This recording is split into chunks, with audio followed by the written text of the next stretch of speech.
We begin this broadcast by acknowledging the traditional custodians of the land on which this match will be played today and pay our respects to their elders past, present and emerging. We extend that respect to Aboriginal and Torres Strait Islander peoples listening. It's all on the line. Here we go. And the moment of truth has arrived. What a matchup this is. What a game. The umpire holds the footy up. I wouldn't want to be anywhere else on earth. On ABC Sport, this is the AFL. Oh, there's a bit to get excited about. The intensity and the pressure in the ball is unbelievable. Take your moment. This is that moment of the game of footy. This is just football at its best. And that'll be it. From walking on thin ice to dancing on the mountaintop, the Brisbane Lions never stopped believing. And they are the champions. Sit back, relax, witness the greatest. It don't get better than this. He curled the through for a magnificent goal. Comes out, Gunners, snaps, goal. That extra bit of class. He smashed that through. What a kick. Goes bang with everything he's got. They are leaving nothing out there. Listen to the roar. The drop punt. He's gone. And the building is jumping. We know he's a big shot taker. He's a big shot maker. Leans back on the kick. Game on. That camera action, baby. Countdown to contact. From the right forward, on it. Oh, he's a sharpshooter, all right. Step up in the big moment. Points to the man on the mark. Drop punt. He's there. Gathers, snaps. He'll bring the house down. Sit back, relax, witness the greatest. It don't get better than this. We'll put it on the boot. Kick up towards the logo. Take a seat, cause it don't get better than He this. defies the laws of gravity. He runs onto it 50 from goal. He's in Dusty's pocket. He shoots. Oh, he's as bloody good as Dusty. Oh, yeah. Rose snaps goal. The drop punt. It's good. And you can hear that body roar. See, cause it don't get better than this. Walks one way and the next and the snap. There's the finish. 60 out. Oh, my goodness. That's a massive hit. Big time spot. Big time goal kicker. That's why we love football. Brilliant to watch. From the centre wicket. Whacks it for six. Scores level. Running past. Throws it on the left. Could that be the sealer? Seconds ticking down. We're not done yet. What a finish. Welcome to the 2025 AFL Premiership season on ABC Sport. Cause it don't get better than this. On radio, on digital and on the ABC Listen app. You take a seat, cause it don't get better than this. A prelim final rematch at the Gabba as the Lions trying to keep their unbeaten premiership defence intact against Geelong. Keen to bounce back after last week's first loss of the season against the Saints. Hello and welcome to the Gabba for Saturday Night Footy on ABC Sport. I'm Matt Clinch. There is late changes on both sides. Tom Stewart didn't train during the week and he is a late out. Mark O'Connor comes in for Geelong, so that PCL injury he suffered against the Saints last week where he was subbed out in the second quarter. Bailey Smith makes his return and Oscar McInerney is also a late out for the Brisbane Lions, and Darcy Fort comes back in. So Mitch Nevitt and Bruce Reville will be the subs for tonight.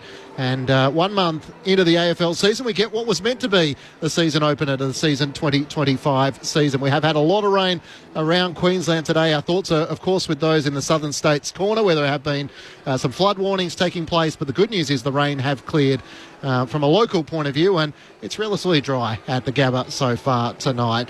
Michael Price to call the action alongside me. Welcome to you, Pricey. Thanks for having me. Hey, thanks very much for coming up, Clinchy. Loving this and looking forward to this game. It's been a long wait, as you said, nearly a month, but we've endured a fair bit of rain overnight and this morning too, and it's amazing how well this surface has come up. Acker will be able to tell us more about that from a playing perspective, but it looks like you could eat your dinner off it. The players are looking quite comfortable at the moment, looking forward to a reasonable standard in this wet weather. These two sides, they're always there come the pointy end of the season. You mentioned him, the Australian Football Hall of Fame member, three-time premiership player, the Brownlow medalist, Jason Acker. Manus is with you once more. Welcome, Acker. G'day, Clinchy. And yes, thank you, Pricey. It looks spectacular out there. I wonder what Matty would think, because it was always an issue, one of the matches, that centre area used to be too hard, and even our players used to talk about it, and they fixed it up. They should really just have a drop in, Clinchy, like they do at the MCG. But tonight we'll see. I mean, short week for Brisbane. It was really hot last Sunday. It was hot for us, and we were in aircon. So, and then of course Geelong, they're going to want to bounce back because they weren't their best, and I can tell you that they are ready to go. Well, you mentioned the man who's managed traffic maybe as well as anyone. His Southport Sharks are winners today over Werribee by 3 points. Port Adelaide captain, former Port Adelaide coach Matthew Primus is with you. Welcome, Matty. Welcome, yes. Great evening for it. Glad the rain's gone away. It will be a slippery surface, and that middle will be like an ice skating rink, won't it? Your boots don't set at all, whether you've got screw-ins or moles. Not that anyone wears screw-ins anymore, Acker, but yeah, that'll be slippery. And yeah, interesting. Brizzy pretty poor last week in their first half, weren't they? And then woke up in the second half, and Geelong were no good at all in the first half against St Kilda and got ambushed and coughed one up there that they probably expected to win. So I think St Kilda are better than people think, though. I reckon they're going all right. They had awesome pressure and they made them earn everything. So tonight you'd expect Geelong to be showing exactly that, I reckon. You would think so. St Kilda owned the ball really well last week, and that's what Brisbane do to teams. So it'll be interesting to see how hard Geelong go to try and shut them down in that aspect. They've got some guns. I'm always interested, Matty, what's on the whiteboard when you have had those slow starts? You mentioned Brisbane, so for 2 consecutive weeks they've started slowly and they've come flying home, maybe just a little scratchy as they try and find their rhythm in the season. They're bolstered by 80 goals that come in tonight with Kyle Lohmann and Charlie Cameron having made their return, so Chris Fagan will feel like he's getting back towards his full arsenal. And for the Cats, Chris Scott just said they were flat. He could tell from the outset they weren't starting with the right attitude against the Saints, and despite trying to come charging home with 4 goals in the final term, they fell 7 points short. So as a coach, how do you try and make sure your players are in tune? Well, it's difficult, as Ack would know too. You try different things. Sometimes was I too quiet in the rooms? Do I need to give them a bit of a rev up? Or nowadays that probably doesn't work with the modern players. They would have spoken about it, and look, there'd be some training intensity. There'd be a little bit of Brisbane. Their last month hasn't been conducive to habits and stuff because of the cyclone and weather and all those sorts of things, and a bit of travel and a bye. Where Geelong just had one of those ones where they obviously mentally weren't prepared to go as hard as what they did in the first round against the Saints. So, that would have been discussed. And the coach will sit back in the coach's box here the first 2 minutes and go, uh-oh, how are we on or we're not? Yeah, I think the other thing to mention too, fellas, is if you've ever played at Etihad Stadium as a player, it's the worst surface to play on for an AFL player. It's still great if you're a suburban footballer, but out here tonight they'll have their full weaponry. Can I get that right? Weaponry out. Jeez, I speak English, but if they get their game going, that agility that you don't have on a ground like that, even though it's wet and even though it's similar to the shocking winters they get down there in Geelong, sometimes I'd say that's of no interest because they'll just have to play their best footy like for 4 quarters up here. So let me ask you about something that you had no problems dealing with, and that was when you had the close attention. James Jordan went to Lachie Neale in round 1. Lachie came out and very publicly said, I wasn't at my best, and all of a sudden came out the next week and had 31 disposals and 12 clearances. I mean, if Chris Scott's paying attention, and Geelong don't notoriously have a tagger, but they'd be putting a bit of time into Lachie Neale tonight. They will. They'll have someone to shut him down at the stoppages, and then as he goes loose, because that's where he's most dangerous. He's not really a link player, is he? He's just the guy in close that sets up the other guys on the outside, and he's super good at it. And I suppose when you think about his skill set, Lachie, and everything he does so well, Chris is not going to let that type of player, that skillful, high-level type of player that brings everyone in off the chain at all. So you'd expect tonight he'll get a big body around him because he's not overly tall. There's some big guys over there in Geelong. So, yeah, we shall see. But, we're looking at the toss here, Clinchy. Yeah, we certainly are, and we'll head down in just a moment to Jess Stewart, who's on the boundary. Thankfully, the rain is looking to ease, and Matty, Chris Scott made the reference that Geelong's midfield was almost an under-23 sort of midfield led by Max Holmes, who was well held by Marcus Winhager. But Patrick Dangerfield spending more time forward, and the next generation of Geelong players trying to provide that spark in the middle of the ground. Yeah, they're definitely not rebuilding, but the new players are going in. Danger's spending majority of the time forward, comes in and does some centre bounce work. But they've got some youth, and out of that you're going to get some poor games, and they had one last week as a midfield group, and they want to be on the guard because if Brisbane win and hit the scoreboard hard, it's because their midfield dominates. So Geelong's would want to be ready to go, especially in that middle of the ground, getting territory, because Geelong's forward line's been super this year when they've been able to get it in there. Matthew Primus alongside Jason Ackermanis, Matt Clinch and Michael Price to call the action. Jess Stewart is on the boundary for us tonight. Welcome, Jess. Thanks, gents. It's lovely to be down here at ground level where it's not so dry as where you all are up there, but we've had a very wet day. Oh, transmission failure. No, she's back. Sorry, guys. Maybe a bit of wet weather interference. It's one of those nights, Aussie reckons. Yeah. Aussie. Have one more go, Jess. You're back. We're back. I'm back. Yeah, had plenty of rain around today, about 50 mils of rain, so hopefully this Gabba surface dries out. But a bit of sense of irony, isn't it? This match was postponed because of the wet weather and the cyclone, and here we are sitting in wet weather. We certainly are. So it's a rematch of last season's preliminary final between the Brisbane Lions and Geelong here at the Gabba. It's round 3 of the AFL. To get us underway, here's Michael Price on ABC Sport. So it's Darcy Fort versus Sam de Koning. Fort from the rear position, got it down. Holmes slapped it forward for Geelong, but slapped it illegally. It's going to be pay to throw. It's going to be Hugh McCluggage with the free kick right beside the centre circles. McCluggage, long, inside 50. Oh, de Koning got back there. That was too easy. Juggled the mark in front of Logan Morris. Covered it well, the big man in the white headband. He flares it out to the right. Looking to the outer wing, close, in good position. That's a good, strong mark in front of Wilmot. The long sleeves of Brad Close. He goes forward. Through hands now, Bailey Smith, inside 50. Dangerfield can't quite take it.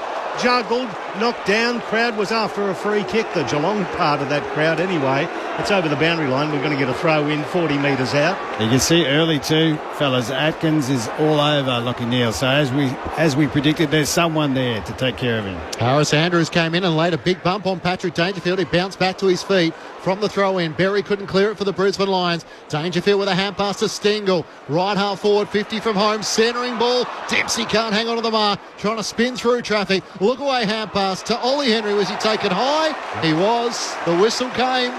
A shot on goal directly in front, 35 metres out from goal. Interesting there, Matty.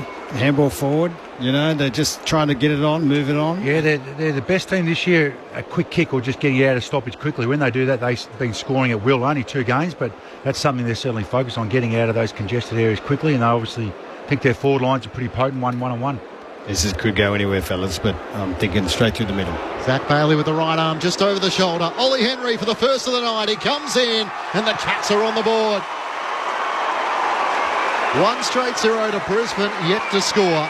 Just 2 minutes gone here at the Gabba. Of course, we have a double-header tonight, so we'll keep you across the events in Launceston as Hawthorn are taking on GWS. Jason Ackermanis and Matthew Primus with you on ABC Sport. Interesting already just how they're trying to get their players and set movements up. I mean, Brisbane, that first foray, Matty, into the forward line, a little bit scratchy. Obviously, they've got new players, good players coming back, but out the outside, they look to move quick, and I think we'll see that at least for the first quarter and most of the game.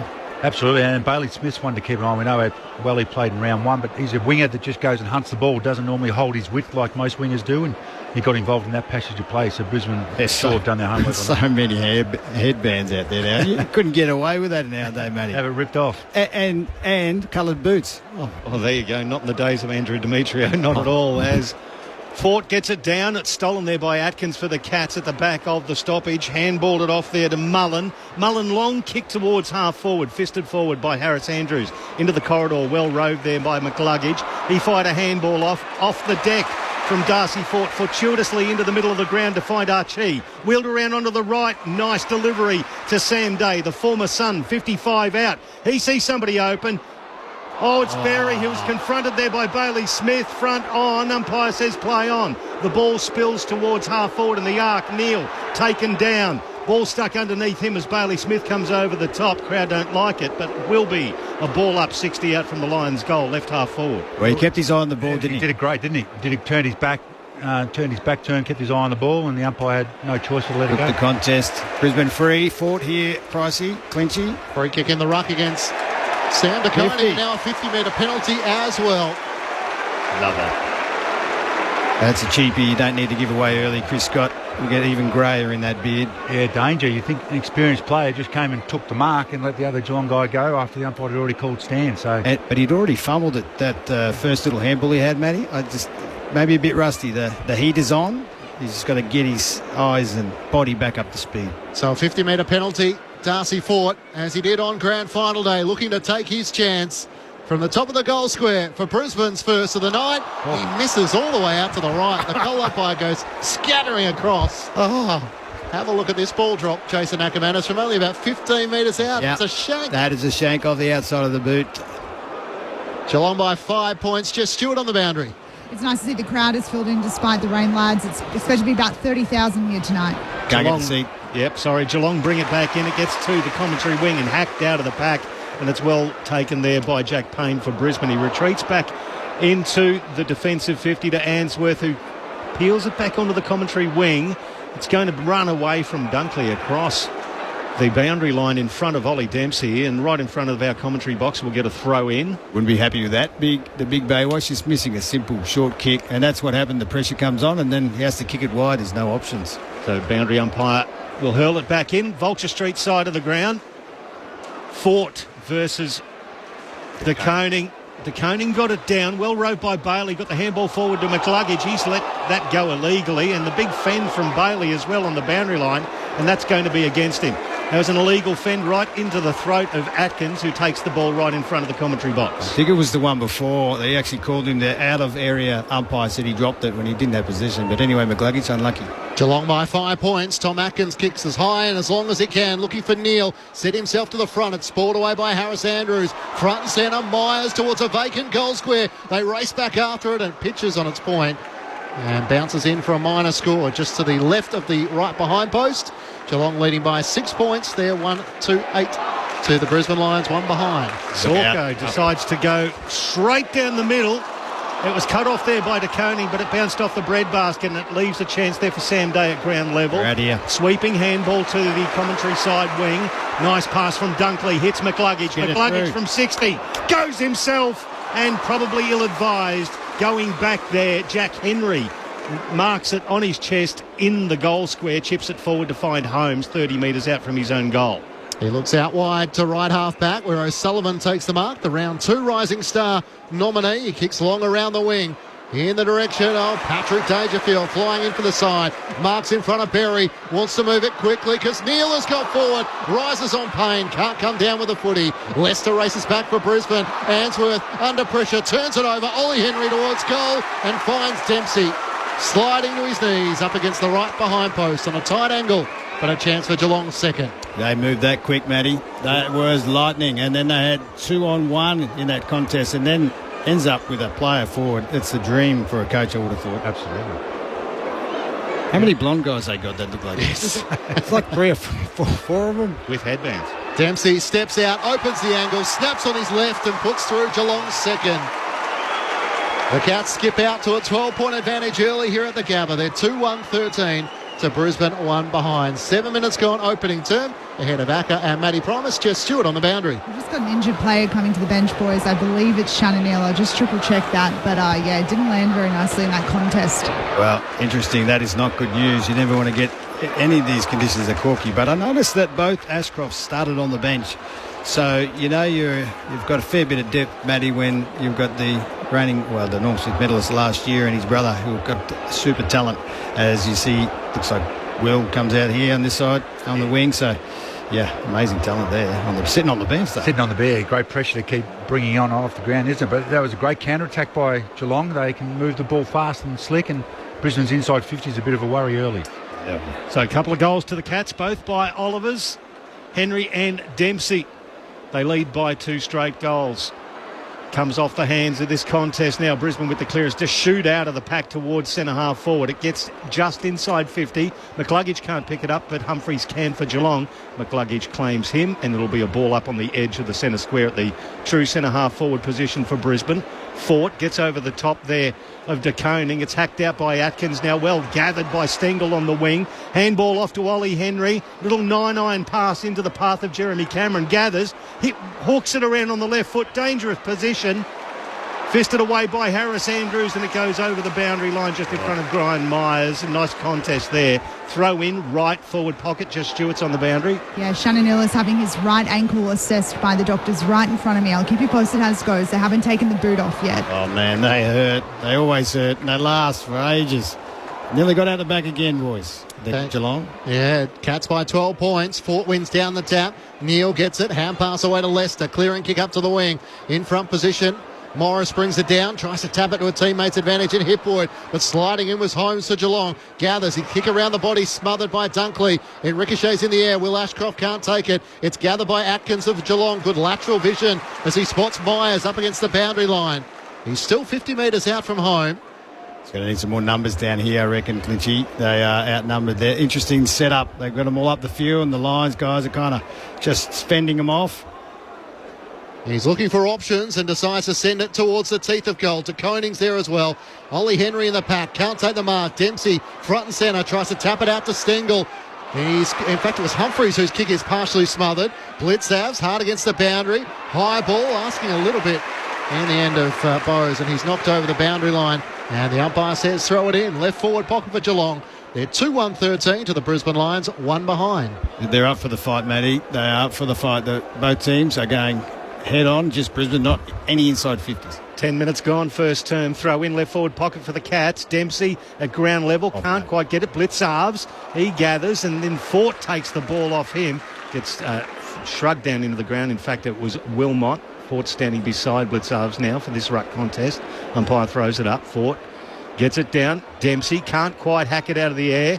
It's picked up there. He has a second go at it, Ollie Dempsey. Can't do it. Fort picks it up. Tackled by Blitzarves. It's going to be an illegal tackle, and it'll be a free kick to Darcy Fort. He's only 30 metres out from his own goal, defensive goal.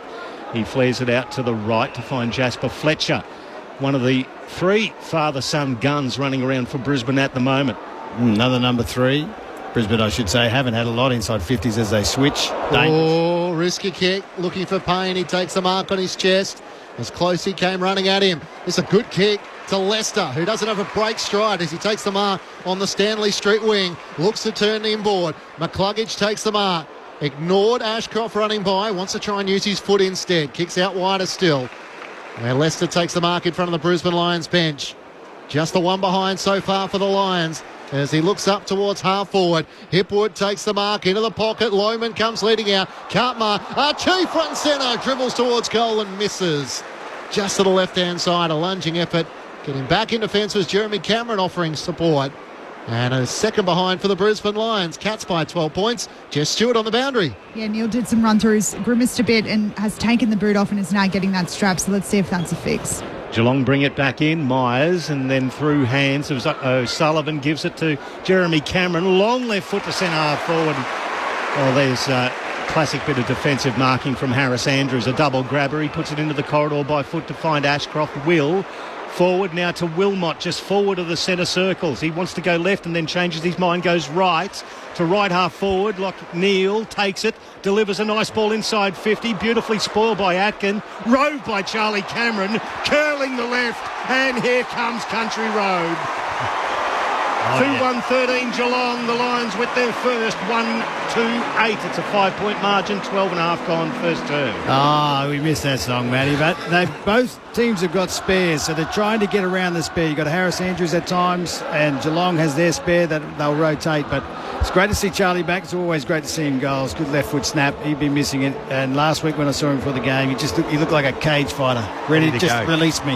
Yeah, just that kick from Cameron, wasn't it? Turned over right at the top of the 50.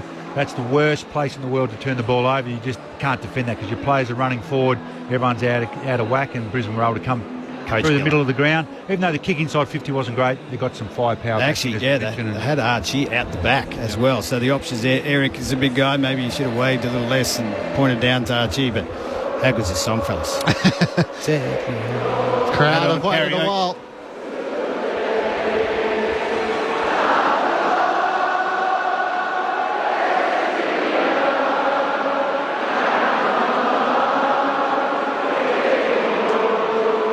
It almost feels like the umpires are playing their part. It's a pay TV game, so they're able to bounce the ball whenever they're right to go. Daisy to the right, wins down the tap. Up and under kick by Cam Rayner. It's knocked on by Dunkley, trying to get it to McCluggage. Sliding in, chance for Lawson Humphreys. He gets it out to Max Holmes on the wing. Off his shin as he kicks up the wing on the Vulture Street side. It's Dunkley who gathers for Brisbane. Hand pass away to Levi Ashcroft. It's going to come back to Josh Dunkley, a shove in the back.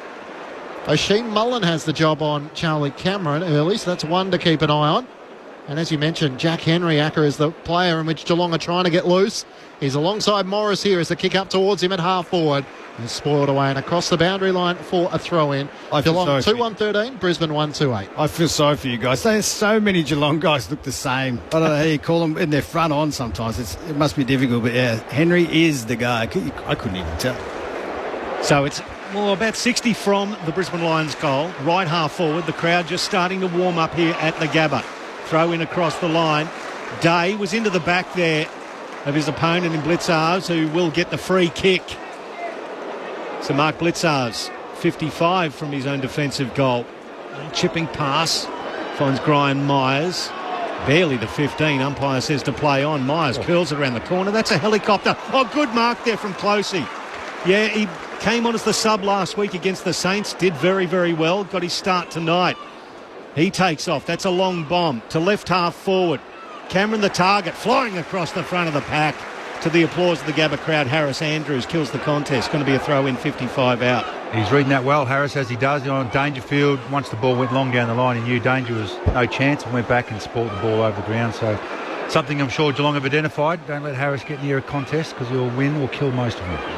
And Launceston first 3 goals away on the Giants. They're 3-4-22 to the Hawks, 1 behind.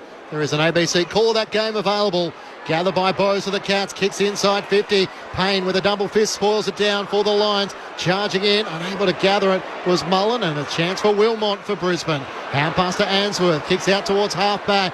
Dempsey leads the foot race against Fletcher. Sold him back boundary side. Dempsey kicks towards goal. It's offline to the right. And through for a minor score. Geelong by 6 points as we tick past 15 minutes gone in the opening term on ABC Sport. Which Ashcroft's that? Surely that's Will. Yeah, that's Will. He's got the Prince Charming, and that's Levi. There we go. His brother. Straight across. You can tell by the left shoulder strapping. Good point.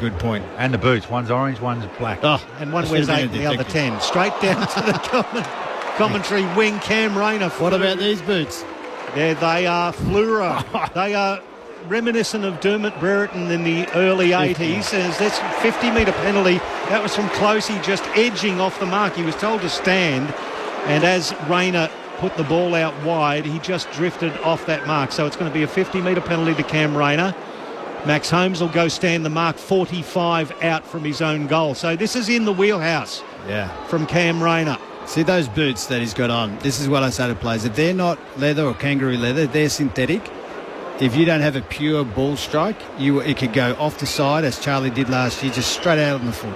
The comments of a man who knows how to kick a goal, Jason Ackermanis. Rayner from 50. Oh, how's about that strike, Acker? That is beautiful. Yes. The crowd rise as Rayner gets his first, the Lions second. It's 2-2, 14 apiece here at the Gabba on Saturday night. 17 minutes gone to the first term. Jess Stewart's on the boundary. Cats fans will be happy Shannon Neal has just gone back on after spending most of that first quarter so far off with an ankle problem. We'll see how he goes. He didn't look 100%, looked a little bit ginger, but it's a good sign that he's back out there at the moment. They're not really renowned for your goal kicking, Mattress, but that is, the ball gets a little bit heavier in the wet, and it's actually easier to kick straight because of the way the ball fills with, the leather. It's getting a little bit fatter, and they don't swing as much, but that is a pure kick. Beautiful strike, wasn't it? Straight through, good connection. You'd be happy with that. You could do that in the wet. Yeah. So the 2 kids, probably not the boots just yet. Oh, no, they're all wearing them, Macca. Don't they love it? Where's the black boots? They're the odd ones out these days. So Brisbane, the last 2 goals of the game to draw scores level. Back in the middle of the ground, Atkins trying to get it to Dangerfield for Geelong. Neil slid in. Ball becomes loose. It's gathered by Clark of Geelong. Kicks off the outside of the boot, inside 50. Stengel's outnumbered. Brisbane spoil it down. O'Connor front and centre. Hand pass to Bailey Smith. He drives it towards Neil. Through the fingertips, it clears everyone. And goes through for a minor score to the right. Geelong take the lead with that behind. 19 minutes gone. Opening term on ABC Sport. Here's Michael Price. And Zorko brings it back in very quickly. Straight down the middle. Finds Zach Bailey on the edge of the centre square. That's twice now, Pricey. They know that that's a gap. They'll fix that at quarter time. But for now, they're out. Long kick to the wing to find Levi Ashcroft. Short pass to Will. Then he gives it to Neil. Neil, long inside 50. Geelong had the numbers, just dropped there. At ground level, Lions have a chance. It's just towed off the deck. Nicely done by Jai Clark, who got it down. There's a couple of indiscriminate tackles. That's going to be a free kick to Geelong here. Crowd don't like it. Definite free kick there. That's a Joel Selwood special, that one. Just You reckon he put his head down over that one? He just ducked a bit smart. Yeah, draw the free kick. So it's kicked long towards the commentary wing. It actually went through the hands of Jasper Fletcher, bounced off the chest of Harris Andrews, who nonchalantly just waltzed across the boundary line. That could have been deemed deliberate, but no, there's going to be a throw-in in front of the commentary box here on the Vulture Street wing. This is interesting. They're running hard forward, Geelong. They were outnumbering deep, and that's going to be a problem if they don't fix that, the Lions at quarter time. Voice of Jason Ackermanis with you on ABC Sport. Taconing wins down the tap. Straight to Neil. He's tackled immediately by Clark. Ball comes clear and it's underneath Dunkley. And also Tom Atkins as the umpire circles and will ball it up. The Cats are playing an extra stoppage, which is Dangerfield, which is leaving Andrews by himself. Fort wins down the tap. The late inclusion for Oscar McInerney. Tom Stewart not playing tonight. Bailey Smith kicks up towards half forward for the Cats. Neil brought it down, trying to link up with Stengel. Can't keep it alive with Noah Answorth right there with him and out of play. Just 55 metres out from Geelong's goal. They're heading to the school end in this opening term. The Cats by a point through 20 minutes on ABC Sport. It's hard to do. Punch it forward with your knuckles with a wet ball. They'll adjust. Cats by a point. Throw in, 55 out. Left half forward for Geelong.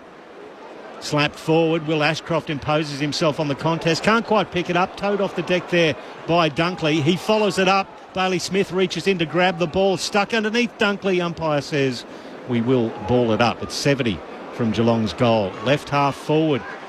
They're leading by a point. The Cats, 20 gone, first term. Fort gets rid of his opponent in De Koning, slaps it forward another 10 metres. It's gathered there by Bowes. Shot a handball over the boundary line. Crowd wanted deliberate. Nothing happening. Will be another throw in. It's nearly a throw, what he did. I mean, he tried to grab it. It's so slippery. I'm not sure what the Brisbane players were saying he did or didn't do.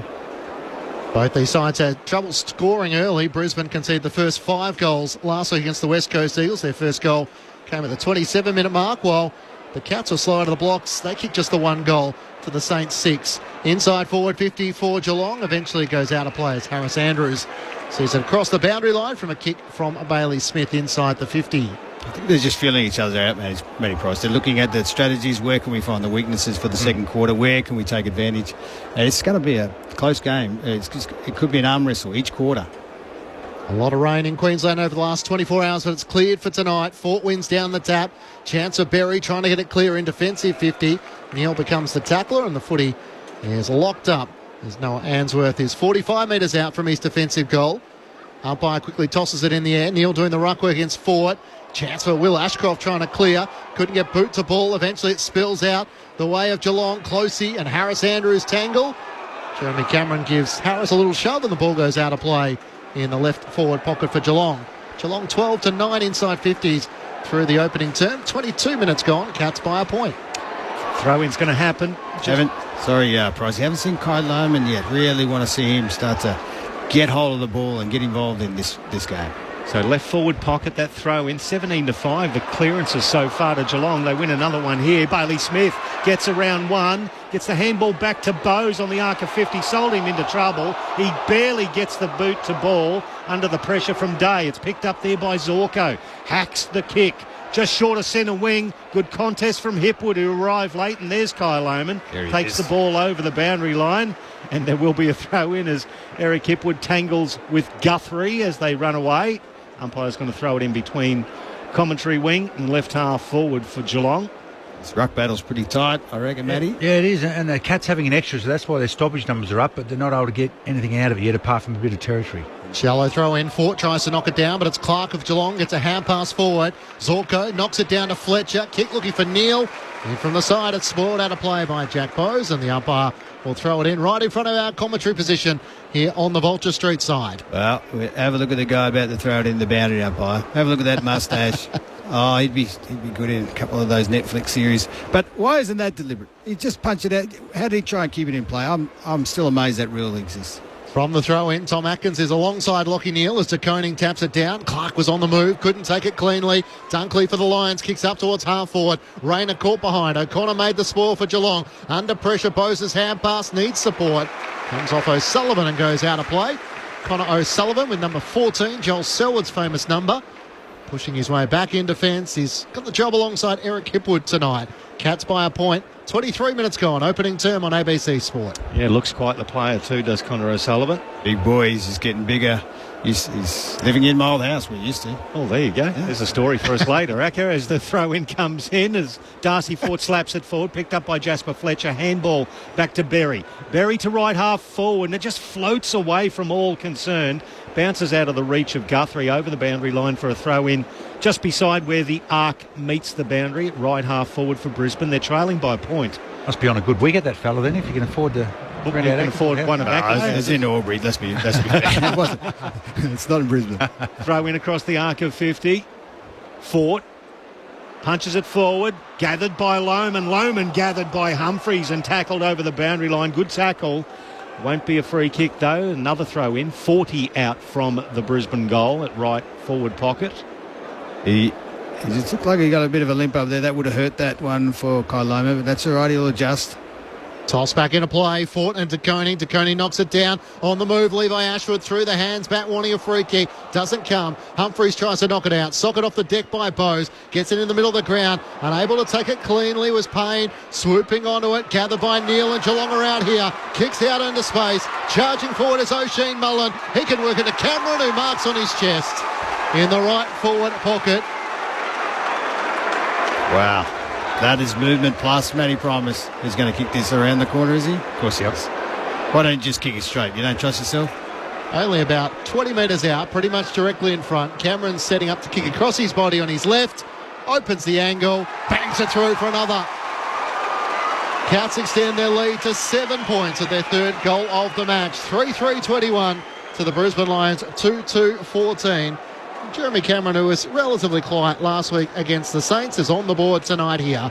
Matthew Primus and Jason Ackermanis with you on ABC Sport. Yeah, just able to get them outside on the spread. So it seems as if early that Chris Scott is happy to make it a stoppage game, have an extra up there, give Brisbane a spare, because Brisbane are holding 6 forwards.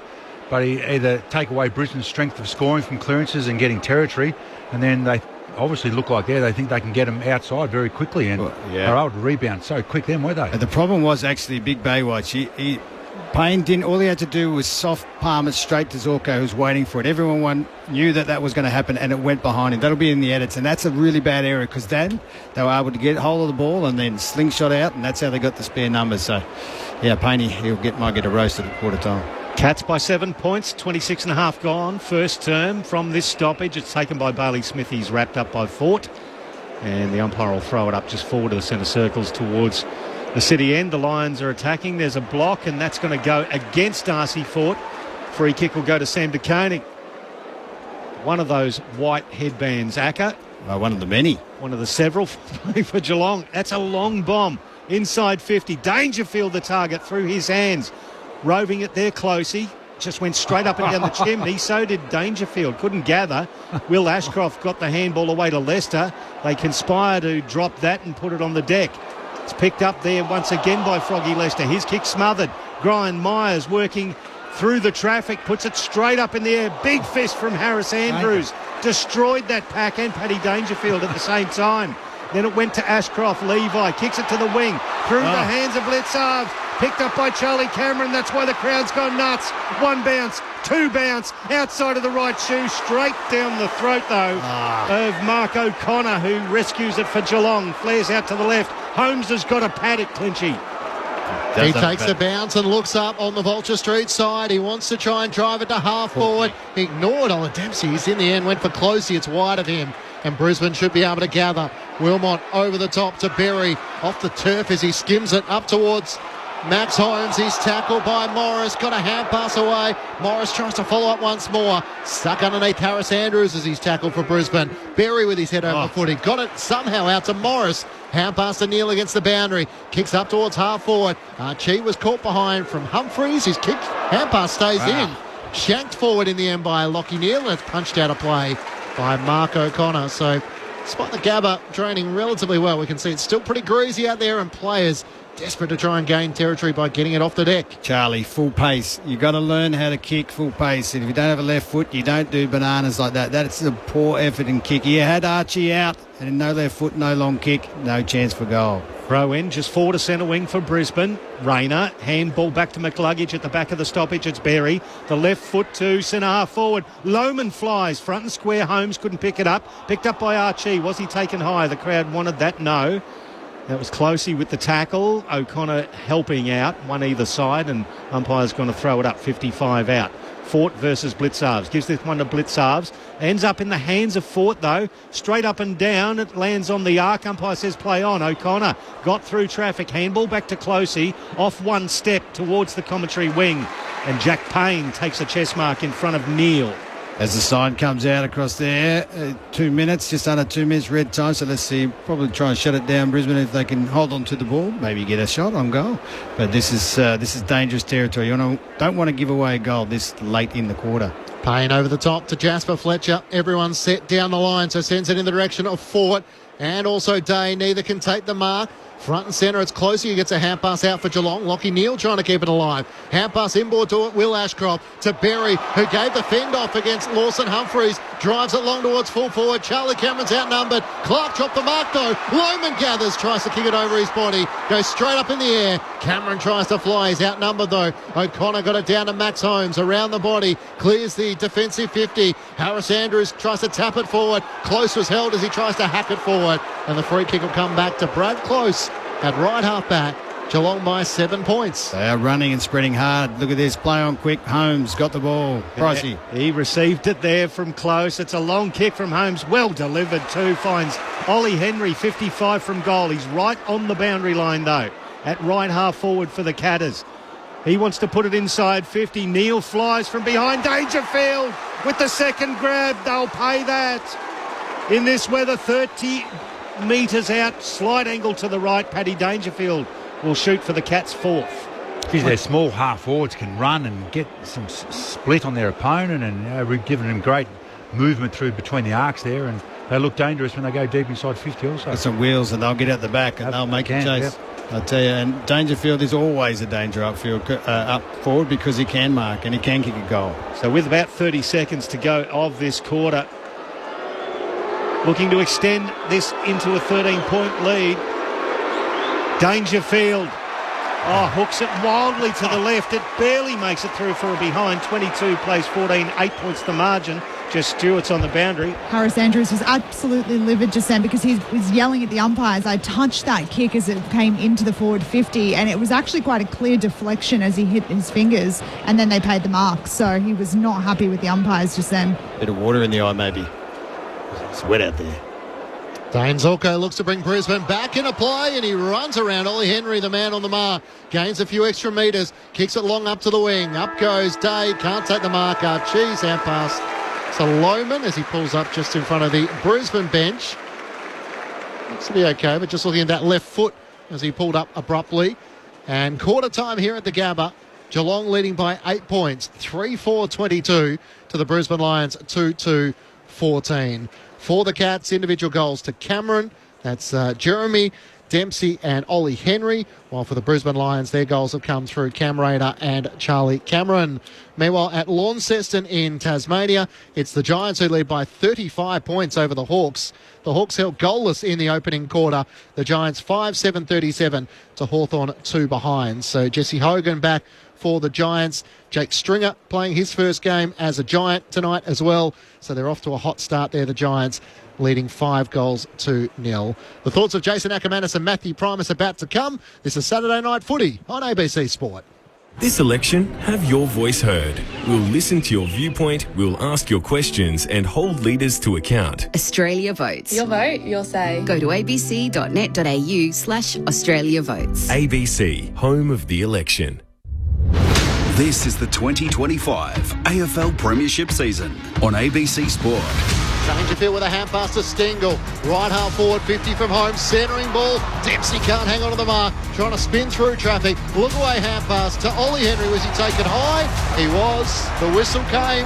A shot on goal directly in front. 35 metres out from goal.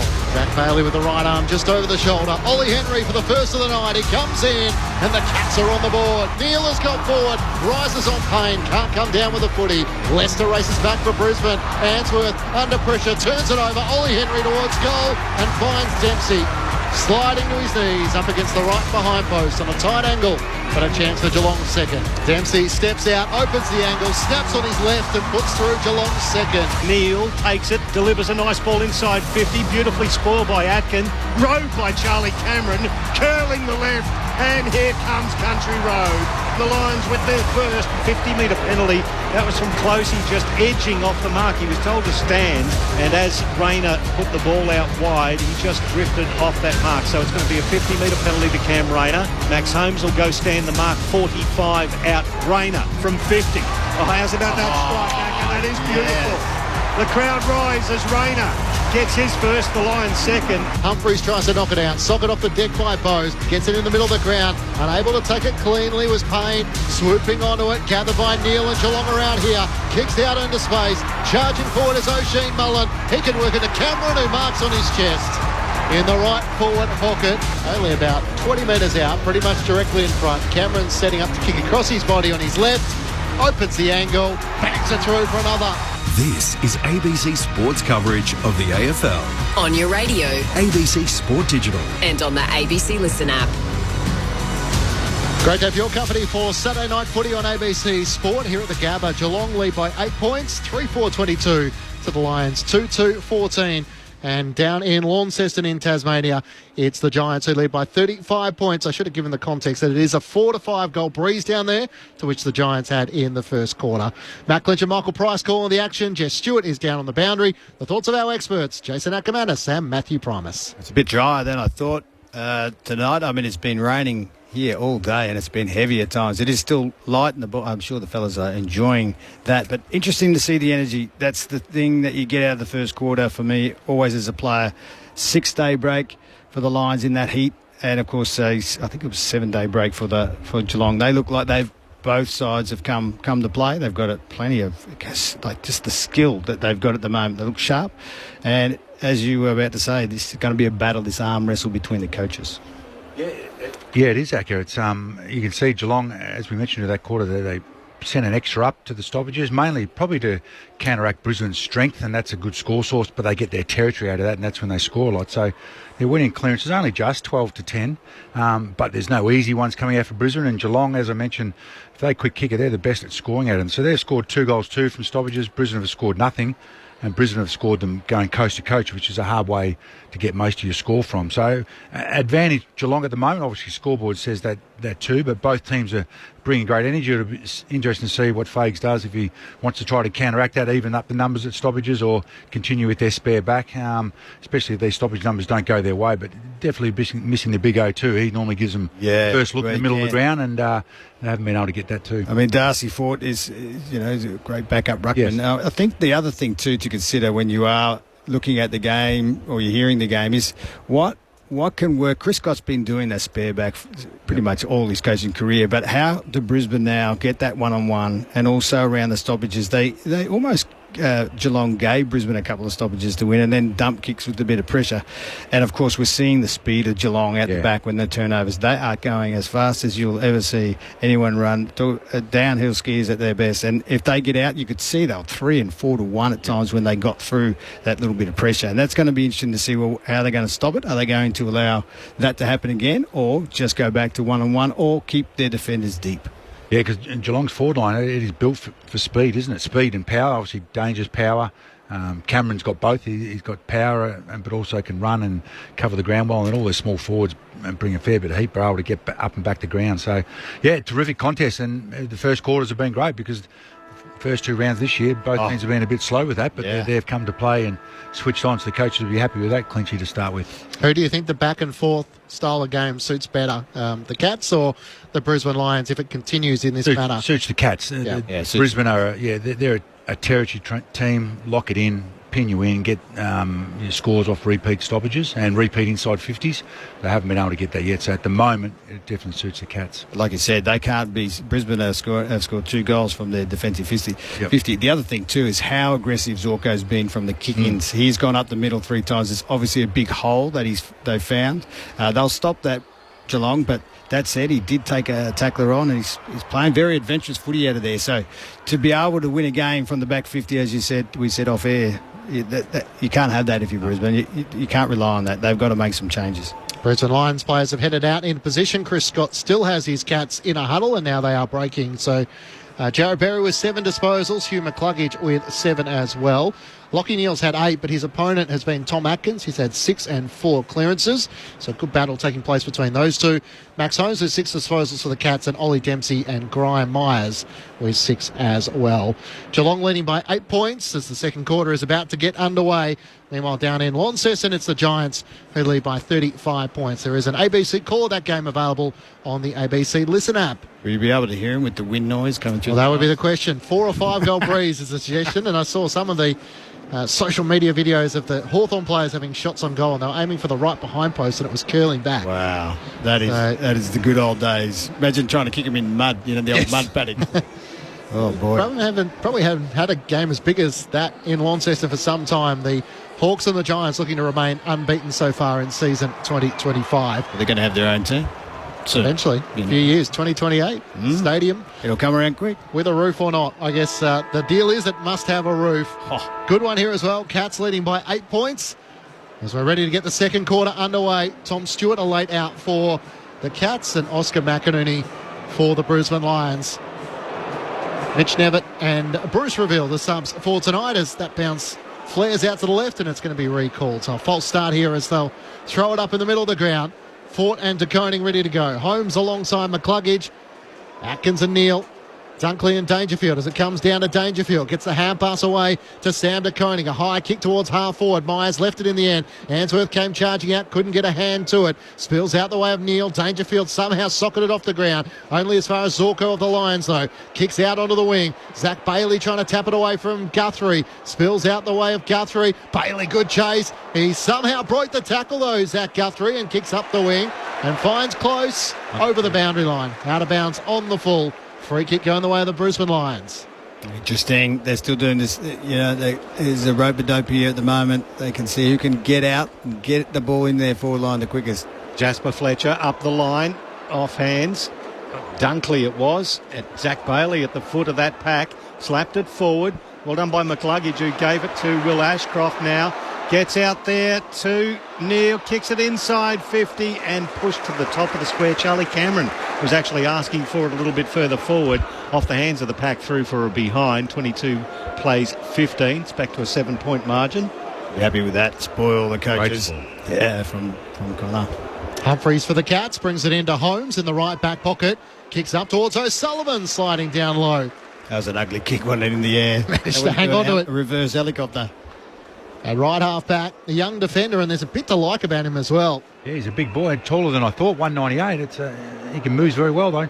Switches it back inside defensive 50. Oisin Mullen takes the mark, and now out to Zach Guthrie at left half back. Out towards the wing where Mark Blitzavs is streaming away. Levi Ashcroft offers chase. Blitzavs swings back on his right. Gained a few metres. Long kick looking for Neal and Ollie Henry. In fact, it was Danger who did the flying in the end. Couldn't gather. Lester with a clearing kick towards halfback. Coming one direction was Hipwood. Bailey Smith the other. Gathered by Zorko for the Lions. Kicks up towards a one-on-one. Zach Bailey and Jack Henry. Henry got it down somehow to De Koning and kicks up towards half forward. Dangerfield leading out. Can't take the mark. Answorth through traffic. Hand pass to Fort. Little fumble. Was he taken high by Neal? Umpire waves play on. Ford is still down. Oh, Ford. The kick comes from Answorth out on the full. If you want to play in the AFL, fumbles will kill you. That's the second time under pressure. They'll want him to be cleaner. Bailey Smith will take the free kick. It was floated. He plays on 2. Runs to 55, Bailey Smith. Kicks it to the goal square at the back of the pack. It was a big fly there by Dempsey, but fisted through by Harris Andrews definitively. Look at this. Here we go again. Zorko. So 23 plays 15. Back to 8 points the margin. Zorko plays on quickly. He spotted Lohman at half back. Just had to try and get it to him. Good chase offered by O'Sullivan. Drags him down. Max Holmes picks it up for Geelong. Kicks up to Myers. Marks it right half forward. 10 metres in from the boundary. Swings onto his right. Tries to go for a tracer bullet kick. Couldn't find Ollie Henry. It clears everyone. Gathered by Fletcher. Hand pass away to Levi Ashcroft. Answorth receiving it. His kick is partially smothered by Close and goes out of play. A throw in the left forward pocket for the Cats. How frustrating is it, Matty, when you're a coach and players fumble? Because everyone is running for you to be clean. Even though it's a bit greasy, they're still that skillful, and just big 40's just not handling it so far, second quarter. The Lions with 44% kicking efficiency at the moment. The conditions are wet, but Geelong's doing it at 60%. So yeah, they're bringing great heat to them, and frontal pressure, side-on pressure, and that's forcing a few of these kicks to miss targets. Looks like there's a blood rule. Darcy Fort's coming off. Just Stewart's on the boundary. Got a little bit of blood coming from his left kind of eyelid area. Yeah. That'll get strapped up, and I'm sure he'll be back out there shortly. I used to say to my players, if you fumble, you will get hurt. And unfortunately, the big fella in that example did get a little bit of a cut. Throw in left forward pocket for the Cats there. Oh, beautifully rowed. Big ping there from Stengel and off hands. It was on target, and once again, Harris Andrews with those extendable arms. And it's just another behind for the Cats. 24 plays 15. The lead's out to 9 points. So dangerous, they're small forwards. Harris Andrews brings the Lions back into play. Kicks for Will Ashcroft, who takes the mark. Norm Smith medalist works it up to Berry at left half back. Hand pass to the run of Fletcher. Looks out to the wing. Lohman had to wait underneath and it spoiled down against him. Mullen did well. Dempsey gathers, takes a bounce on the wet turf. He looks to move from the Vulture Street wing up towards half forward. Crashing in from the side, Ollie Henry couldn't complete the mark. And Berry clears to the Lions. Back towards Lohman on the wing. In a tangle with Mullen. It clears both and goes out of play. And a boundary throw in. Vulture Street wing. Geelong leading by 9 points. The Cats heading to the city end in this second quarter in their traditional white and the blue hoops. The Brisbane Lions in their maroon predominant outfit with the maroon shorts, the maroon jumper, the blue on the top, and of course the old line. It was an interesting disposal from Dane Zorko on that last exchange, just like the basketball /pass. Anyway, it came off hands of this ruck contest from the throw-in. Blitzer picks it up close to the boundary line, gives it to Bailey Smith, and that educated kick goes 30 metres straight, and then a nice right angle turn over the boundary line for a throw in. Yeah, they've continued the spare up, or the extra up. So Cats have got Dangerfield up as a forward, which is giving Harris Andrews a spare in defence, and Cats have started well, pinning them inside their forward 50 most of this quarter. Just the Geelong side of centre wing here, Vulture Street side. The throw in, off hands, McLuggage taken high, will get a free kick. It was Paddy Dangerfield, and then it was tapped out of the hands there by Atkins. They're very lucky not to be 50. McLuggage measures a pass. Beautiful kick to his good mate in Jared Berry. That was taken out of his hands, and that should have been 50. I agree with the crowd there. However, 70 from goal. Berry.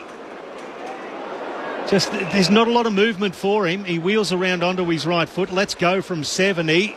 That movement came from Logan Morris in the end, and it went towards him, fisted away from the young man over the boundary line for another throw in. So that was a stagnant build-up for Brisbane for mine. Yeah, he had a handball received. Berry could have given it back to McLuggage and then made these forwards move, but a little bit easy when you just kick it in that slow, I reckon.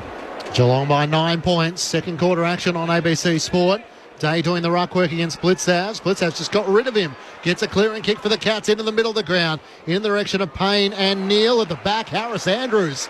How well did he take that mark? Turns and looks inboard immediately. Levi Ashcroft takes the mark. No one on the mark, so he decides to play on. Flares it out to right half forward, out in front of Charlie Cameron and O'Shea Mullen. Mullen spoils it down. Zorko tries to slide in, tapping it back to the advantage of Charlie Cameron. He sockets it off the ground. That works. It finds Lohman in the right forward pocket. Hand pass to McCluggage. The fend off on O'Sullivan. Fires towards goal.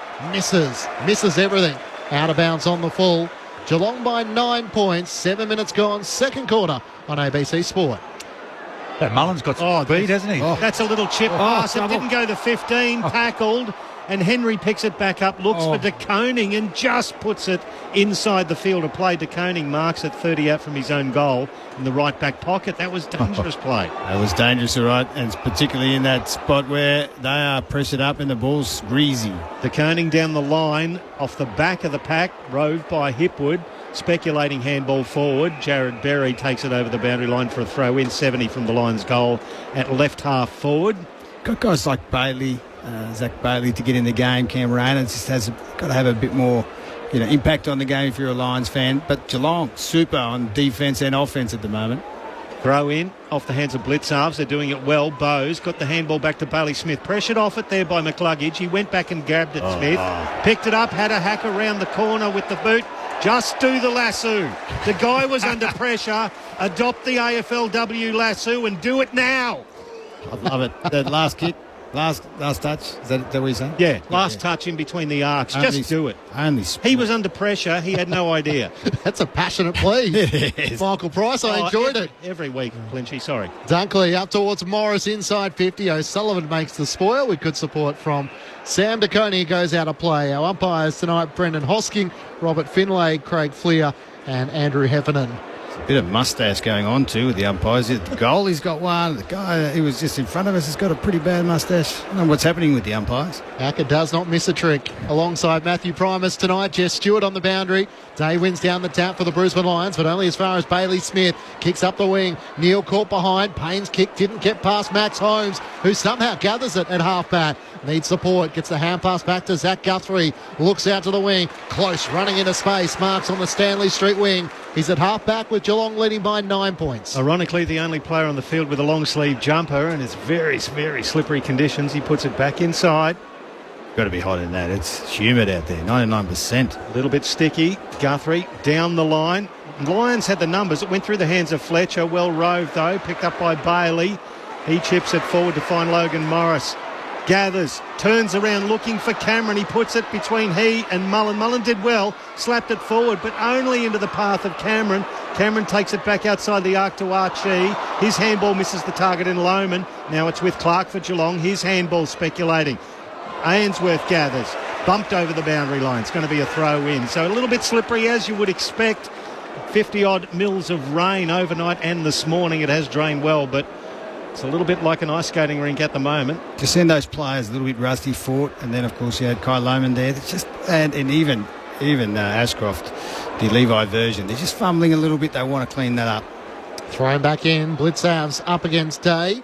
Blitzavs went down the tap. Atkins lost his footing. Rayner's in there trying to knock it out. Spills out the way of Bowes. Tries to knock it on to Clark. Pinballing around on the Stanley Street wing. Clark and Atkins lay the tackle, and the umpire circles and will ball it up with Ashcroft, the last to get to his feet.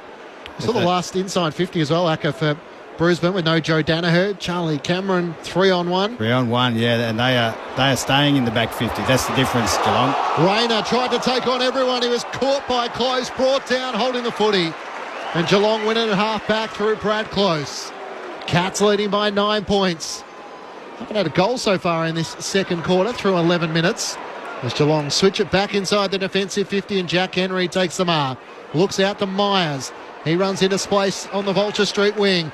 Takes the mark in front of Lohman. Pulls his kick. Mullen had to wait. Coming in from the side. Zorko couldn't be effective. Gathered by Mullen. Clean pickup. Kicks to half forward. And the mark is taken by Bowes. Edge of the centre square. Looks into the pocket all on his own. Ollie Dempsey, that has to be a set play. Running the boundary line in the right forward pocket.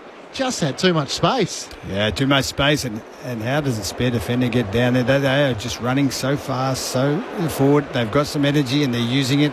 You look across the field and Brisbane, just that short spell, 6-day break. It's tough conditions last week and this week. 1 goal, 1 for Ollie Dempsey tonight, the Rising Star winner. He'll start outside the boundary in the right forward pocket. Comes in, shoots from 45. It's across the face of goal. Getting back, Harris Andrews spoils it down. Fletcher tackled, locked up. Only about 15 metres out from Geelong's goal. Cats leading by 9 points. Saturday night footy on ABC Sport. It's a dangerous spot here. Very dangerous. 25 out from goal. Less than 20, in fact. Comes off the hands of Day. Picks it up, has another hack at it. Kicks it to Archie, who gathers on the half bounce. It's still inside defensive 50. Zorko to McCluggage, then back to Will Ashcroft by hand. Now they're on the arc with Bailey. His right foot towards the outer wing. It's marked there by Eric Hipwood. He's got nobody in front of him, so he just decides to slow things down. First time they've done this, Pricey. Normally they've gone quick and played into Geelong's hands, but he slowed it down to get numbers forward. Long left foot is a beautiful pass. That's a perfectly weighted kick to the lead of Lohman, who was tracking back towards goal. He's building into the game well here. He's looking like he's starting to jump at the ball and getting some space. He's 70 from goal. Right half forward for Brisbane. Long kick. Berry at the back of the pack. Off hands, Rayner Roves. tackled nicely, got the handball away, and it was Humphreys. Humphreys, under a slight bit of pressure, put the handball over for a rush behind. So 24 plays 16s, back to an 8-point margin as Geelong bring the ball back in quickly. Is the best assist in the competition, this guy, Graham Myers. And he takes the boundary line, looking for Bailey Smith, who slides in and just takes the mark inside the field of play. The Brisbane locals didn't think so on the Vulture Street side. Not this one. They may have got their wish. It lands just inside the field of play, and Payne steps it over the boundary line. Beautiful kick. Beautiful. The crowd loved it. It's not easy. And those synthetic boots you saw with Levi, he's wearing it right in front of you. I reckon that's why his kick went right, way right. Good kick for touch in another code. Blitzhouse wins down the tap against Fort. Dangerfield kicks up towards half forward. Charging onto it. Henry. Jack Henry trying to get it back to Danger. Good clean pickup and a burst of pace as he kicks into the middle of the ground. Close racing after it. Coming out was Cameron. Cameron couldn't take it. That's Jezza cleanly. Sliding in Lester. Close had his legs taken out. He'll take the free kick. Late whistle. Yeah, crowd don't like it, but it was there. Brad Close wants to play on reasonably quickly, kicks it into the man on the mark. It skids inside defensive 50 for Brisbane, picked up by Zorko. His handball, well, it was actually intercepted there by Jasper Fletcher, and he was belted into the ground there by Close. Ball stuck underneath the pair of them. It's going to be a ball up, 45 out. Dangerfield. How clean was that? That's the difference where you start and you get the ball like that. The Cats on attack as Will Ashcroft comes through that contest. Handball to Zorko. He was tackled off the ball and ends up with Darcy Wilmot. He's held up by Bailey Smith again from the same spot, 45 out. Umpire throws it up quickly. Fort did well, jumped early, but it was a block, was it? Yeah. It was. I thought it might have gone the other way, but... Yeah, just because his knee got into him, just, easy for the umpire there. 8-2 clearances this quarter, so this tactic's working really well. No scores by either team, although there's about to be one now, but definitely in Geelong's favour. They've got the game under control. There's no width around the stoppages. They're all there in a line. They're trying to create space so they can run, and both teams are doing it. It's just who can execute and get it out into space and maximise it. So it's going to be Blitzarves who will release from right on the arc of 50. It's a nice looking conveyance. That is a lovely kick. Cats get another 4-6-30. They go out to a 14-point lead over the Lions, 2-4-16. 15 and a half gone on this second term. Saturday night football on ABC Sport. Did you ever kick a goal from that far as a ruckman? Did Matty? I might have got one, mate, with the wind. The Tasmanian wind behind me. Oh, you love that. Oh, he's very mobile and versatile. But wet ball, pretty straightforward free kick there. And that's a great shot on goal. Do you still like watching ruckman work? Absolutely. Yeah, love it. Especially, I know he's not in there, De Koning in there at the moment. Watch those two go about their craft. They're great up-and-coming ruckmen to watch, aren't they? Oh, they are. Have you ever... some is so much bigger. How tall are you now? Well, were. 200? 200. Yeah, these guys are monsters. They are so big. 209, 211. Goodness, NBA players. Jason Ackermanis alongside Matthew Primus with you on ABC Sport. Geelong with the last 2 goals of the match to get out to a game-high 14-point lead. Dangerfield starting to get active. He gets the clearance, kicks inside 50. Stengel couldn't take the mark. Answorth makes the spoil. Payne didn't deal with it. Stengel knocks it out in the direction of Closey. Hand pass back to Stengel. He runs out of room as he couldn't take it cleanly. A throw in the left forward pocket for Geelong. These matchups are not working that well for Brisbane. They're too nimble, too quick. They're smaller forwards, and being very damp, that they are going to make you pay. So they might have to make some changes here, Brisbane, at halftime. Shannon Neal to do the ruck work for Geelong against Fort. In the left forward pocket for the Cats. Shannon Neal gets it down. Bailey tries to wrestle it away from Bailey Smith. Spills out the way of Jeremy Cameron. He's tackled by Bailey.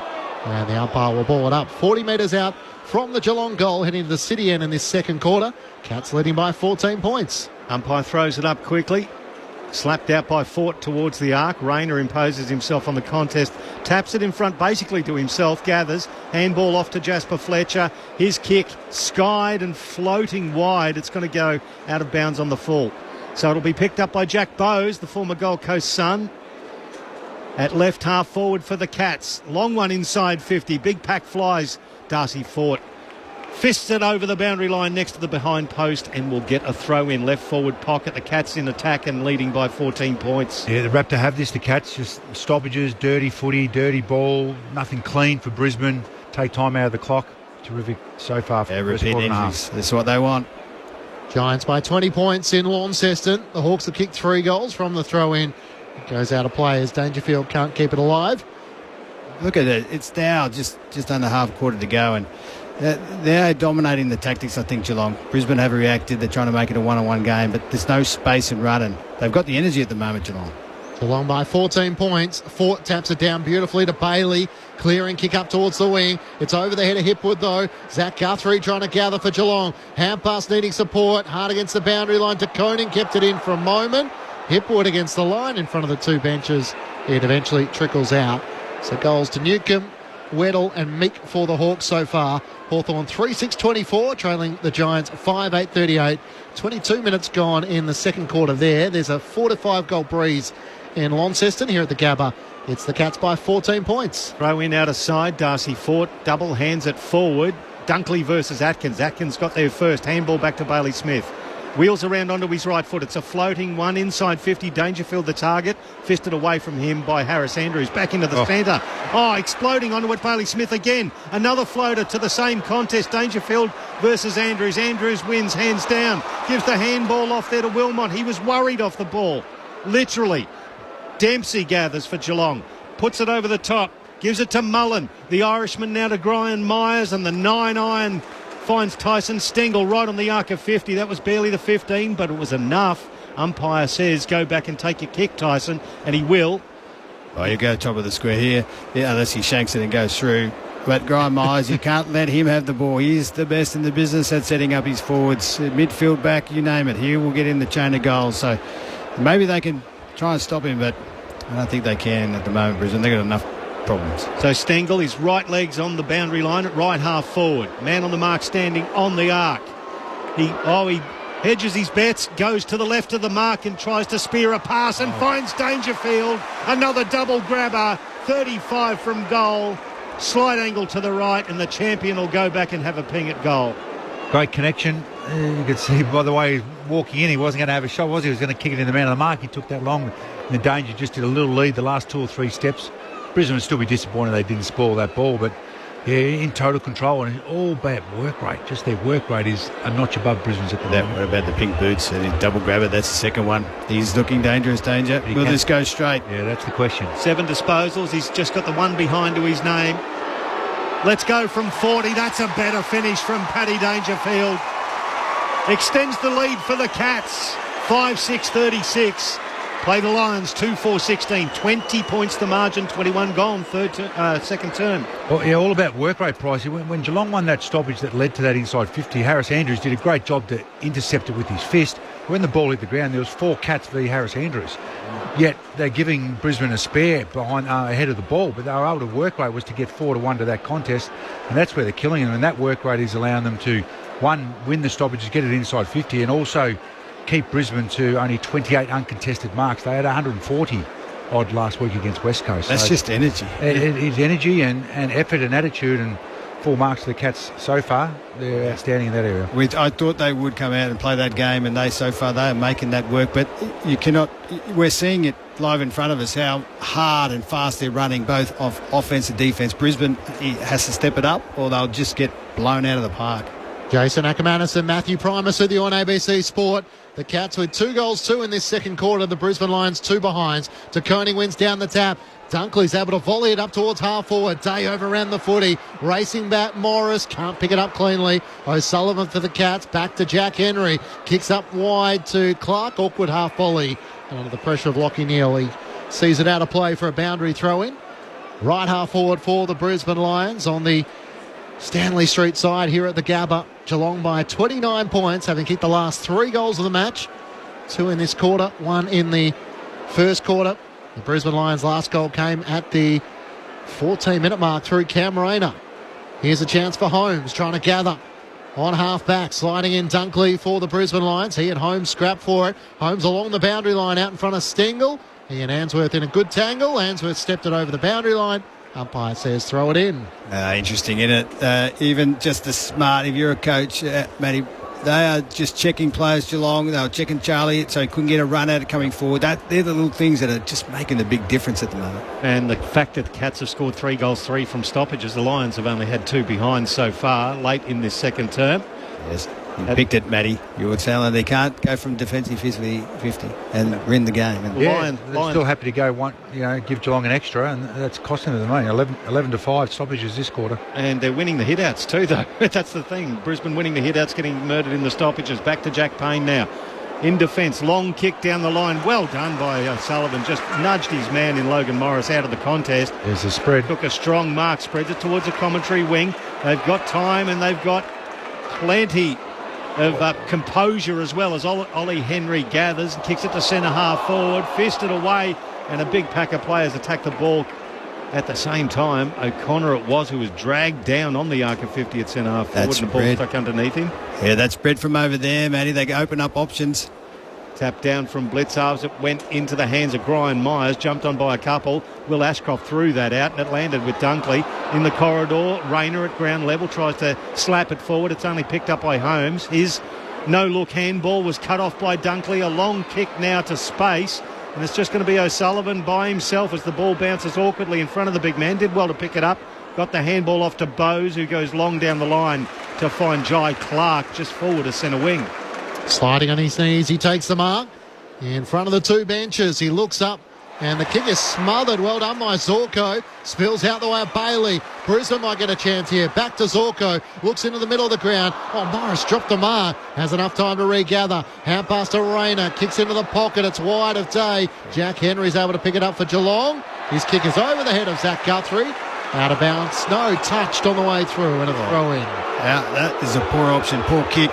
Like I said, got to be clean. Zorko, great kick in, and just drop the sit, and that really does stop the flow where players are running for you, and doesn't enable you to have that time and space to have a good kick inside 50. The Lions haven't kicked a goal so far in this second quarter. The Cats have booted 2. They lead by a game-high 20 points Geelong. From the throw-in, Fort and Taccone took out each other. It clears everyone. Myers' hand pass for Geelong. Chopped off by Zorko. Hand pass to half forward. All of a sudden, it's all clear for Bowes. He gathers. Kicks straight down the middle of the ground. And Jeremy Cameron takes the mark. Looks up, has one-on-ones inside 50. What a kick to Holmes in the middle of the ground. He's got 10 metres of space. Gathers, steadies from 50. Walk-up shot. Goal! The goal will go down to Max Holmes, but it should go to the kick from Jeremy Cameron. Just had the vision to see him all on his own in the middle of the ground, and all of a sudden the Cats have kicked 3 goals to none in the second quarter. The last 4 goals of the match, and they lead by 26 points. Opening up a gap here at the Gabba. 6-6-42 to the Lions, 2-4-16. What about the spread, Matty? They are just running harder. They are working harder. They are going out of stoppages and just taking the game on. Jeremy Cameron with that vision, you saw that kick you spoke about. But honestly, he had that much space because he just worked hard straight away. Yep. And Archie's 10 metres behind him because whether it's attitude or just energy, I don't know. But at halftime, they'll have to address that because it's not going to help. They're not going to win a game. They're not going to win a quarter. They're not going to have shots on goal. No, the tactics are one thing, but their work rate, they are getting numbers back and denying Brisbane to score, and then when they win it, they're exploding so much harder than Brisbane away from contest. This quarter, 62% kicking efficiency versus 32 for Brisbane, Geelong. So they'll win this clearance as well. Dangerfield kicks it inside 50. Mark taken, was touched off the boot, so no mark paid and play on. Charlie Cameron, was the target. It was Zorko. Kicks it towards Charlie. The crowd wanted a free kick. He was playing for it. The ball spills at half forward, picked up by McCluggage. His errant handball slapped away from Hipwood by O'Connor. It lands in the arms of Humphreys as it goes forward. He's tackled into the arc, and it's going to be a ball up at centre half forward for Brisbane. They're just not as clean as the Cats moving forward. We're actually moving the ball around any part of the park here at the Gabba. No flow at the moment. Umpire throws it up. It's slapped back inside the corridor, inside the centre square. Berry tried to gather. Dangerfield imposing himself on this contest. Slapped out towards Jeremy Cameron. A typically aggressive kick inside 50. Tracking back Wilmot and Ainsworth for Brisbane gathers, tackled in the ground. The ball spills out. Stengel picks up, goes one way, then the other. Handball off, chipped forward by Ollie Henry. Close marks it on the boundary, 20 metres out in the left forward pocket for the Cats. They are all over the Lions here at the Gabba. Great call, Price. Yeah, and when you were calling it, there was Cats numbers. Every contest, there was more Cats numbers than Brisbane. It's just extraordinary. A broken record at the moment, I know, but wow, their work rate to get the contest was killing Brisbane. Close, curls it around from the boundary. That is a ripping finish. Oh, the Cats are flying. 7-6-48 to 2-4-16. They lead the reigning premiers by 32 points late in the second term. Oh, they do. That is how you use your energy and attitude and game plan to work all together to generate shots, Matty Primus, because they are spreading the field and running harder into the space. They are making Brisbane accountable, and they're just not the outnumbers. I used to love playing in the white strip when I was at the Bulldogs because you can see each other easier, but it's so much easier to see each other because you've got numbers there as well. Brisbane have just been left languishing with pace and intensity. Yeah, because if you look at contested numbers, they're exactly the same. So you'd be, as a coach, hang on, we're doing that right, but it's away from the contest is where they're killing them in both facets. Defensively, Geelong are getting numbers back, and when they win it, Brisbane are way off. Got nothing at the moment as they come out of the centre. Again. Last 5 goals of the match, the way of the Cats. Quick clearing kick for the Cats from Bowes, and the mark is taken by Harris Andrews. The co-captain trying to provide a steadying hand as he chips it over the top to Zorko. Into the middle of the ground to Will Ashcroft. Back to Zorko. He just blazes away, trying to get it to Lohman. Tangling with Guthrie. Back with the flight was Neal. No whistle. Day can't gather the footy cleanly. Dunkley fires out a hand pass to Charlie Cameron. Kicks towards Hipwood. Desperate defending by O'Connor. Gets back and spoils. Gathers the footy. Toe pokes it along the ground to O'Sullivan. He's tackled and dispossessed. McCluggage breaks the tackle. A centering ball looking for Hipwood against Jack Henry. Geelong reinforcements arrive. Atkins is tackled. Hipwood tries to wrestle it clear. Will Ashcroft comes in. Lays the tackle. The locals want a whistle and they'll get one now. How did he get that? There was 2 before that he could have got, but no, he took him on. It's wet. Easy decision, I reckon, Clinchy. Will Ashcroft lined up Tom Atkins and thought, I'm going to stick one here and try and force the umpire to make a call, and he did. Holding the ball was the decision. And the energy that Charlie Cameron just produced just gives his teammates a lift. This is the intensity we need, and all of a sudden, you never know, opportunity comes. The Norm Smith medalist trying to lift his side here. For their first of the second quarter, Will Ashcroft comes in, cool, calm and collected. And finally, they get one against the runner play. The first goal for the Brisbane Lions since the 17-minute mark of the opening term. It breaks a run of 5 consecutive goals for the Cats, and it's a 26-point lead Geelong's way. 7-6-48 to the Lions, 3-4-22. Meanwhile, down in Tasmania at Launceston, the Hawks kicking with the breeze in the second quarter. Back to a 3-point game. The Giants 39 to the Hawks 36. Yeah. That's an 8-goal breeze down there.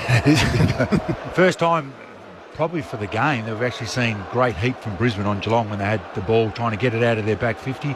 Normally they've been self-assured doing that, but they had no time and space. Can that spark Brisbane for the next 2 or 3 minutes to try and get some scoreboard pressure back? You'd be talking about that at half time, absolutely. And that's in the last, there's only 29 seconds left to go in the quarter as another bounce comes up. And it's Ford who gets it down. Another chance here for Geelong with De Koning. But his handball cut off by Ford, who puts it straight on the slipper. It lands at centre half forward. Charlie Cameron gives it back now to McCluggage. McCluggage lowers the eyes. Choice for the pass. Well done by Guthrie, who got back in the hole. Took a nice mark with plenty of pressure coming on him. Chips it forward to find Max Holmes, who says, everybody calm down. There's not much time left. Half-time now. It's that left half back, and there's the siren for half-time. The Cats will enjoy that one. They streamed ahead after leading by 8 points at quarter time. They are leading by 26 points at the half. 7-6-48 plays 3-4-22. That was comprehensive from Geelong in that second quarter. Yeah, that was an execution, it was. 4 goals to 1 in that second quarter, in which Jeremy Cameron has 2 goals, individuals to Dempsey, Dangerfield, Ollie Henry, Close and Blitzavs, while for the Brisbane Lions, Goals to Will Ashcroft, Cam Rayner and Charlie Cameron. The Cats by 26 points at half-time. The thoughts of Matthew Primus and Jason Ackermanis. Well, we've been talking about it through the call and throughout. There has been no real great response to the tactics and also the intensity of the Brisbane team, and that's really what's hurting them.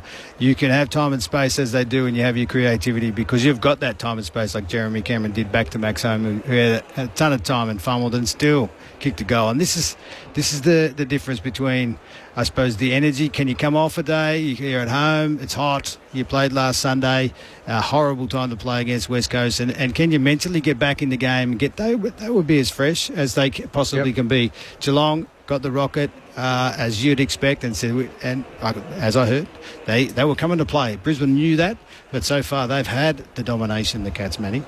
Yeah, look, they certainly have, and they're just taking away, credit to them, they're taking away Brisbane's strengths, their stoppage strength and their ability to uncontested mark. Normally Brisbane just dominate teams with uncontested mark, chipping around and then going fast inside their forward 50. They've taken that away. I think they've only had 30 for the game, and the conditions are no worries to do that, but they just haven't been able to get that style going. And then is that 20 seconds? Is that over? Is that 40 seconds? Oh, yeah. Remember last week I got in trouble for that. Q was on the pump and it a bit long last time. So, yeah, look, they're doing it. They're taking away two of Brisbane's strengths, and then they've got their strengths going, the stoppage game, and then their ability to get outside them with their half-backs, wingers, half-forwards is super to watch. So, credit to Geelong. Be interesting to see what changes, if anything, Fages makes, or does he just show them a couple of clips of when they're way off with their pressure compared to when they're on? It's just intensity, just in that last little bit there. You bring that, then you got a chance. You can generate opportunities. There has been a ferocity from Geelong with ball and on the outside, which Brisbane have struggled to keep, with the Cats leading by 26 points at half-time. That being said, the Brisbane Lions have had some pretty good third quarters, it must be said. They've won both so far this season, 6-2 against the Sydney Swans and 5-1 against the West Coast Eagles last week. They'll hope to do the same tonight. Meanwhile, down at Launceston, Hawthorn actually took the lead before half-time. So 6-10-46 to the Giants, 5-9-39. The Hawks with the breeze, but it's 6-8 to the Giants, 2 behinds. That's after the Giants in the first term kicked 5-7 to 2 behinds. So talk about a wacky game there where take your chance with the breeze, otherwise you'll be made to pay for it. And sometimes just getting 3 or 4 goals might not feel like enough, so you need to make the most of it. Jesse Hogan, the only multiple goal kicker down there. While earlier today, it was the Gold Coast Suns who defeated Melbourne by 58 points, while St Kilda were big winners over the Tigers by 82 points. We'll pause for the moment from the Gabba, and let's bring you the latest from the ABC Newsroom.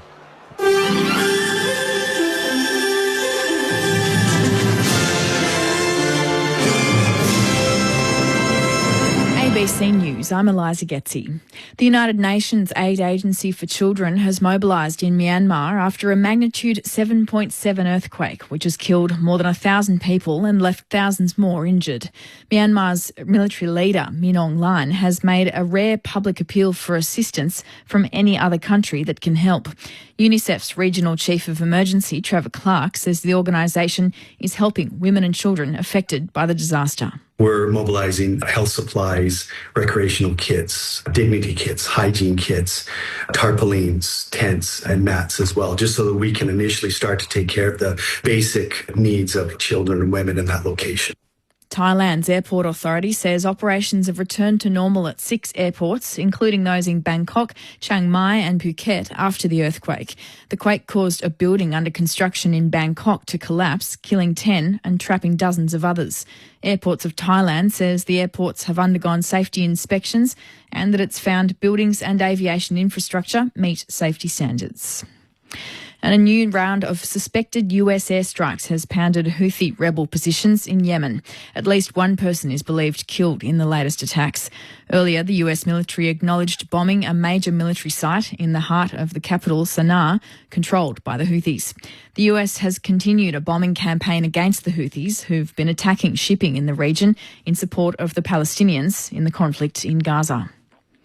Meanwhile, US Vice President J.D. Vance says Denmark has left Greenland vulnerable as he made a controversial visit to the semi-autonomous territory. The BBC's Danny Aberhard has more. J.D. Vance chose the United States' most northerly military base, Pitterfik, to give America's Danish allies a dressing down. Denmark, he said, had not done a good job by the people of Greenland. He set out the scenario Washington hopes will develop. First, Greenlanders would vote for independence, something they broadly support, although not necessarily in the short term. Secondly, they'd choose to, as Mr Vance put it, partner with the US. He said that would be good for Greenland's security and economic development. His words will get us frostier reception in Copenhagen as the air in Pitterfik. Officials in the US say at least 4 people have been killed amid heavy rain and flooding from storms near the Texas border with Mexico. 3 Texas counties have borne the brunt of the heaviest storms, which lasted about 48 hours. The US National Weather Service has issued several flash flooding emergency warnings for some areas. Back home, there's a weekend washout across much of Australia as the Queensland outback rain reaches New South Wales and a tropical low swamps the Kimberley in Western Australia. Bronte Skinner has the details. A wet and wild weekend is unfolding across much of Australia as a tropical air mass responsible for the worst floods in decades in Queensland's outback moves east, bringing heavy rain and storms to New South Wales and southeast Queensland. Meanwhile, a tropical low now soaking the Kimberley is expected to travel inland, triggering another round of widespread rain across central and eastern Australia. A severe weather warning has been issued for parts of southeastern and central eastern New South Wales, with the Bureau of Meteorology forecasting damaging wind gusts and possible heavy rain. A hazardous surf warning is also in effect for much of the New South Wales coast. The federal opposition leader claims he's got modelling that shows power bills could be cheaper by the end of the year under his policy to keep more gas onshore. The coalition says it will work with gas companies to keep up to 20% of gas onshore for domestic use, a policy the gas industry's peak body calls damaging. Peter Dutton says he has modelling by Frontier Economics that shows the policy would bring prices down soon, but says he'll release it later. I'll let other economists talk about their own model. But it's your plan. But our plan is based on economics. And if you bring more supply into the market, if you bring more gas into the market, you will bring the price down. The price will come down from $14 a gigajoule to $10, a very significant reduction. A man has died in a multi-vehicle crash in southwestern Sydney. Police say the man in his 20s died after his hatchback, a van and the car collided on the Hume Highway in Greenacre. The 2 other drivers are undergoing testing and passengers are receiving hospital treatment for non-life-threatening injuries. And North Queensland has ended the Raiders' hot streak in the NRL, beating them 30 points to 20 in Townsville. The Cowboys set up their maiden win of the season with a brace from Jake Clifford in the first half. Canberra's fight back fell short as Tom Dearden scored a crucial final try. This is ABC News. The news is moving fast. I'm going to dive right in. The brand new season of The Weekly. The news will cushion my landing, right? Wednesday nights on ABC TV and ABC iView. Nailed it. This is the 2025 AFL Premiership season on ABC Sport. Port did well, jumped early, but it was a block, was it? It was. So it's going to be Blitzars who will release from right on the arc of 50. It's a nice-looking conveyance. That is a lovely kick. Cats get another each. Stengel, his right leg's on the boundary line at right half forward. Man on the mark standing on the arc. Oh, he hedges his bets, goes to the left of the mark and tries to spear a pass and finds Dangerfield. Another double grabber. 35 from goal. Slight angle to the right and the champion will go back and have a ping at goal. 7 disposals. He's just got the one behind to his name. Let's go from 40. That's a better finish from Paddy Dangerfield. Extends the lead for the Cats. Jeremy Cameron takes the mark, looks up, has one-on-ones inside 50. What a kick. The Holmes in the middle of the ground. He's got 10 metres of space, gathers, steadies from 50, walk-up shot, goal. The goal will go down to Max Holmes, but it should go to the kick from Jeremy Cameron. Just had the vision to see him all on his own in the middle of the ground. Stengel picks up, goes one way, then the other. Handball off, chipped forward by Ollie Henry. Close, marks it on the boundary, 20 metres out in the left forward pocket for the Cats. They are all over the lines here at the Gabba. Close, curls it around from the boundary. That is a ripping finish. McCluggage breaks the tackle. A centering ball looking for Hipwood against Jack Henry. Geelong reinforcements arrive. Atkins is tackled. Hipwood tries to wrestle it clear. Will Ashcroft comes in, lays the tackle. The locals want a whistle and they'll get one now. Will Ashcroft lined up Tom Atkins and thought, I'm going to stick one here and try and force the umpire to make a call, and he did. Holding the ball was the decision. The Norm Smith medalist trying to lift his side here. for their first of the second quarter. Will Ashcroft comes in, cool, calm and collected. And finally, they get one against the runner play. This is ABC Sports coverage of the AFL. On your radio. ABC Sport Digital. And on the ABC Listen app. Half-time at the Gabba, Geelong leading by 26 points, as you heard there. A dominant display by the Cats, putting 4 goals to 1 in that second quarter to open up a 26-point advantage, having led by 8 points at quarter time. 7-6-48 to the Brisbane Lions, 3-4-22. Matt Clinch calling the action alongside Michael Price. Jess Stewart is on the boundary. Jason Ackermanis and Matthew Primus are your experts on ABC Sport. Geelong, after they went down by 7 points to the Saints last week, they've certainly come out fired up and ready to go. And the Brisbane Lions, as has been their way so far in the 2025 season in their premiership defence, a little lethargic, but they'll hope to be able to get going in the third term. As we mentioned earlier today, a big win for the Gold Coast Suns by 58 points over Melbourne. Not sure if you saw too much of that, Matty, given you would have been coaching Southport, but for for Queensland, the state, Acker and Matty, to see the Gold Coast Suns do what they do against Melbourne at the MCG, they don't get there all that often. Bit of a statement of the competition. It was, and that's the improvement. I said it last year, they are going to improve and they are going to play finals. And that's no guarantee. I don't just say I'm Nostradamus, because you can see what's been developing and what Dimmer's doing, as in Damien Hardwick. And just even to see the power and the running that's improved out of, say, someone like Rao, who was amazing coming out of that third quarter, where he just burned off Oliver and then kicked inside 50. It's great signs for them. And the game plan is they look like they've got enormous confidence in it. And that's what you need sometimes. Get the right pieces in the right spots.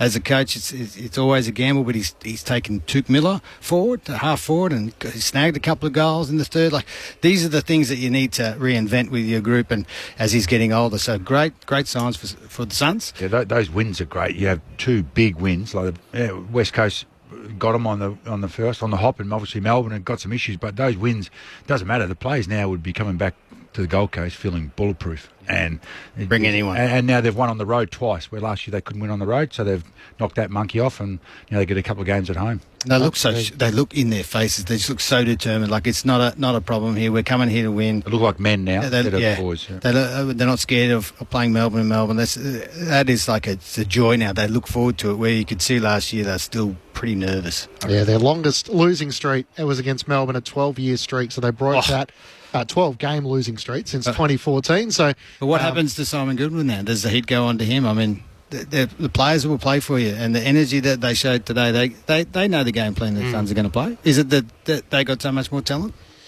Well, there's certainly some questions being asked at the Demons. They've lost their opening 3 games for the first time since 2019. So, yes, Simon Goodwin will no doubt be feeling the pressure. He had the post-match press conference where he tried to defend his captain, Max Gawn, and probably went into a bit too much private details in terms of what Max had been going through with a family issue, but trying to support his players. But as you made reference to, Acker, Matt Rowell had a career-high 36 disposals, 19 contested possessions, 13 clearances, 9 centre clearances, 8 inside 50s, and 7 tackles for a player who's out of contract. That is in the not-too-distant future. Adding another zero. Right there. A couple more zeros to the contract when you sign. Just wait till halfway and he's dominating. Yeah, exactly right. How smart these footballers. Well, he's got 4 clubs chasing him, including, and that was his first and only appearance at the MCG this year, the Gold Coast Suns. That'll be it. Yeah. 38 or 36 possessions? 36. Only one this year outside of finals, if they're lucky enough to make it, or good enough to make it, I should say, because they're playing some good footy. So while the positivity will be around the Suns, the questions will be, is it the end of the era at Melbourne?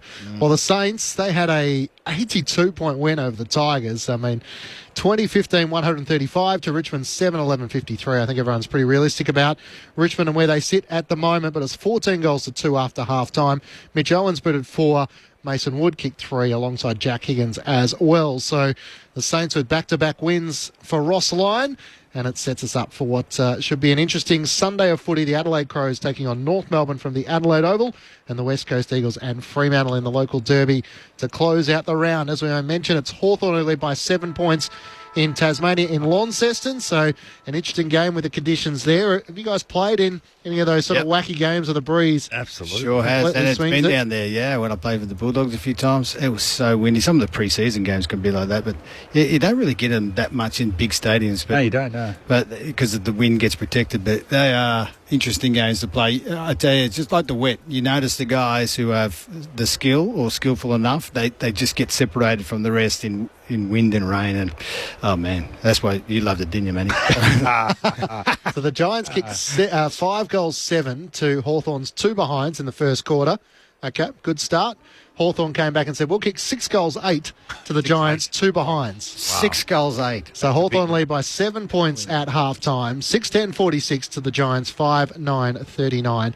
I do remember calling a game down there when Melbourne played North Melbourne, and there was one stage in the match where you kick into the breeze and the ball would actually just hold up and almost drop straight down if you kicked it too high. I was just showing on the TV then, the boundary umpires throwing it in, and nearly coming back, landing back on the boundary umpires. And he couldn't even get it sort of near the middle, did he? It came back towards the like not just the boundary, but left so far. It wasn't funny. That'll be interesting down there with the players after the game and the coach. Yes, absolutely.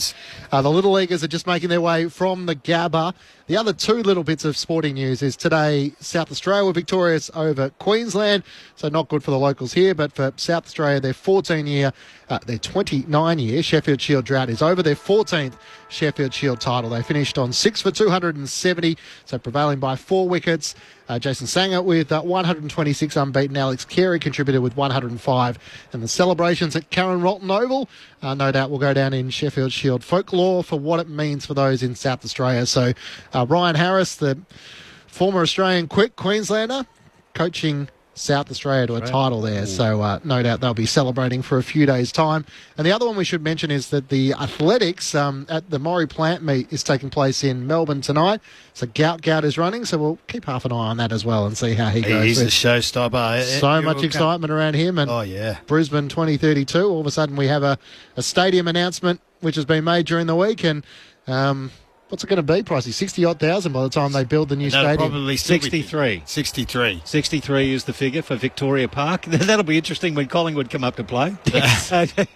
Victoria Park, and see how you get treated there. That's going to be pretty cool. Been pretty interesting to see. I mean, and Gout, he's only from Ipswich here. We don't really produce those unbelievable. So many great runners, but generally our great runners, our sprinters, end up playing football because you get paid better, and that's the way it is. But Gout, man, that is a sensational runner. When he's peeling off similar times than Usain Bolt, he's at the same age. That's got to be a good indication. Yeah, and he's playing soccer. I mean, what was he thinking? So the best way to keep across it all is via the ABC website, abc.net.au/sport. Everything's covered, including the AFL blog tonight. I think Marnie Vanell's on the action tonight, so plenty of our online team keeping you across, and the socials as well at ABC Sport on Facebook and Instagram. The 2 teams have made their way back out onto the Gabba. No doubt Chris Scott would be thrilled about the way in which Geelong have gone about it. A 26-point lead at the main break. For Chris Fagan, Matty Primus, what would be sort of the overall message in terms of knowing that his team has a fair bit of improvement to come, but how much of it do you feel is sort of tactical and strategic in the way in which Brisbane have been playing? I think the way Fags goes about it, he has a lot of trust in these guys, as you would when you were a flag. So I would think he'd probably show them some vision about this is what I'm talking about, this is what we need to fix up. If we don't fix it up, we're going to have to do this and this and this, whatever that is, whether it's equalise at the stoppages, whether it's play the forwards up a little bit high, because their forward line is a little bit dysfunctional, has been the start of the year. There's been some outs and some injuries, and they've struggled with their efficiency going inside 50, but they can't allow the Cats to own the game the way they are at the moment. They need to open it up a little bit more, have a lot more uncontested marks, pull Geelong out of their shape, and then see if they can get some more better and more inside 50. So it'll be interesting to see how they start, whether it's just wind them up and get the job done, or tactically throw some guys in different positions. Well, it looks very dry in the air, at least. It's going to be still wet and damp on the ground. The ball's going to be slippery at times. But that is the one thing, if you were a coach, that you want to keep it simple, is if we get our intensity up and we can win our own ball and be cleaner, I think the Lions will be able to generate a lot more opportunities around stoppages and inside forward 50s. And as we see, Lachie Neale going to full forward. Down to full forward. So that there's a change there. Ashcroft starting inside. Making some moves. Bit of a change, and they might be sending Lachie Neale up as a forward as an extra, do what Geelong's been doing with Dangerfield. Only the 2 disposals in that second quarter for Lachie Neale. Oh, that's low for Lock. superstar that he is. We saw him rebound after 10 disposals in the first game and then 36 odd in the second game. Let's see how it goes. We're back into the middle to start this third term. De Koning tracks the ball back. Gets a handball under enormous pressure to Holmes. He goes back to Guthrie. Guthrie now and Zorko takes the mark against Close. Immediately fires the handball off to Berry. He's held up by Bailey Smith. Just short of centre wing on the outer side. And that's have a a ball up. That's a sign there, Pricey. Yeah, he wanted to move that as quick as he could. Zorko, bit of a barometer for Brisbane. He might not be the official captain, but he's a spiritual leader, and it comes off hands there. Will Ashcroft taken off the ball. Umpire says play on. Dunkley, he taps it into the path of McLuggage, who's held up there by Atkins. More or less the same spot, just short of centre wing on the outer side. Another ball up. So Lockie Neal starting forward, pushes up to the contest straight away. De Koning wins down the tap for Geelong. Dunkley can't take it. Dangerfield bursts onto it at right half forward, pulls his kick over the fingertips of Close. Picking it up, Payne for Brisbane. Under pressure. Berry thought he was taken high. The umpire agrees. And Jared Berry will take the free kick at half back. Turns and looks out wide. And the mark is taken by Josh Dunkley. He can chip it over the top, and Day leads up and takes the mark. Still between wing and half-back on the Stanley Street side.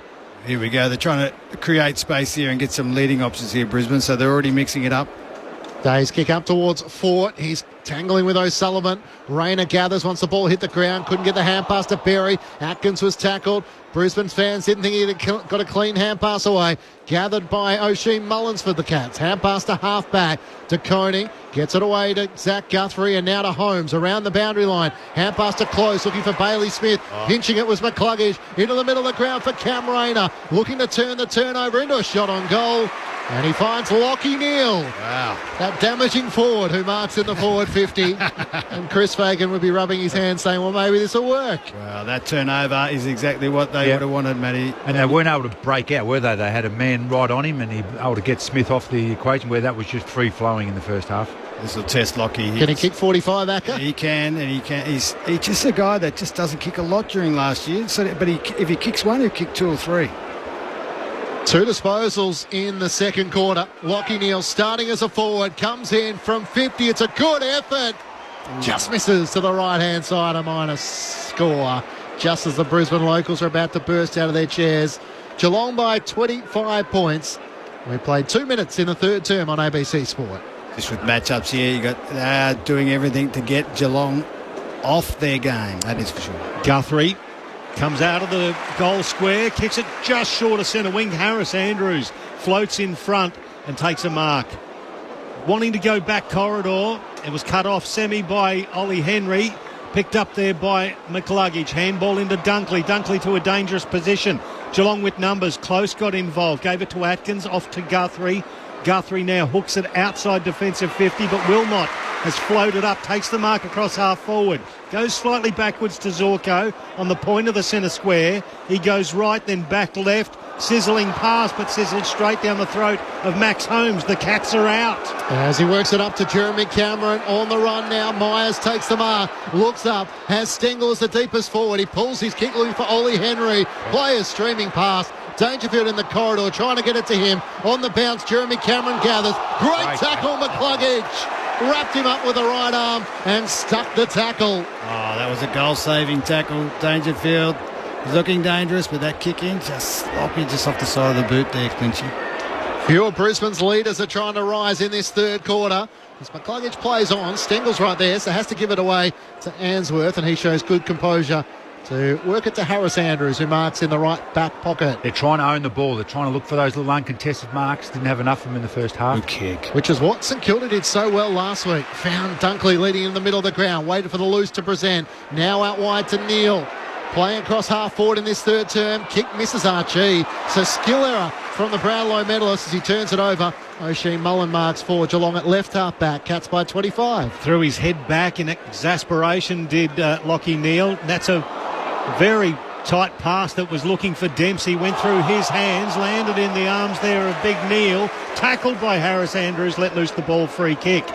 Andrews straight inside of the corridor to Will Ashcroft. Off to Neal by hand. Hipwood now going past. Was the handball received? It dropped around his ankles. He tipped it forward by foot.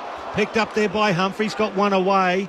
Now Brian Myers centrally Gives it to Bailey Smith, shorter centre wing. He wants to go across to the other side of the ground.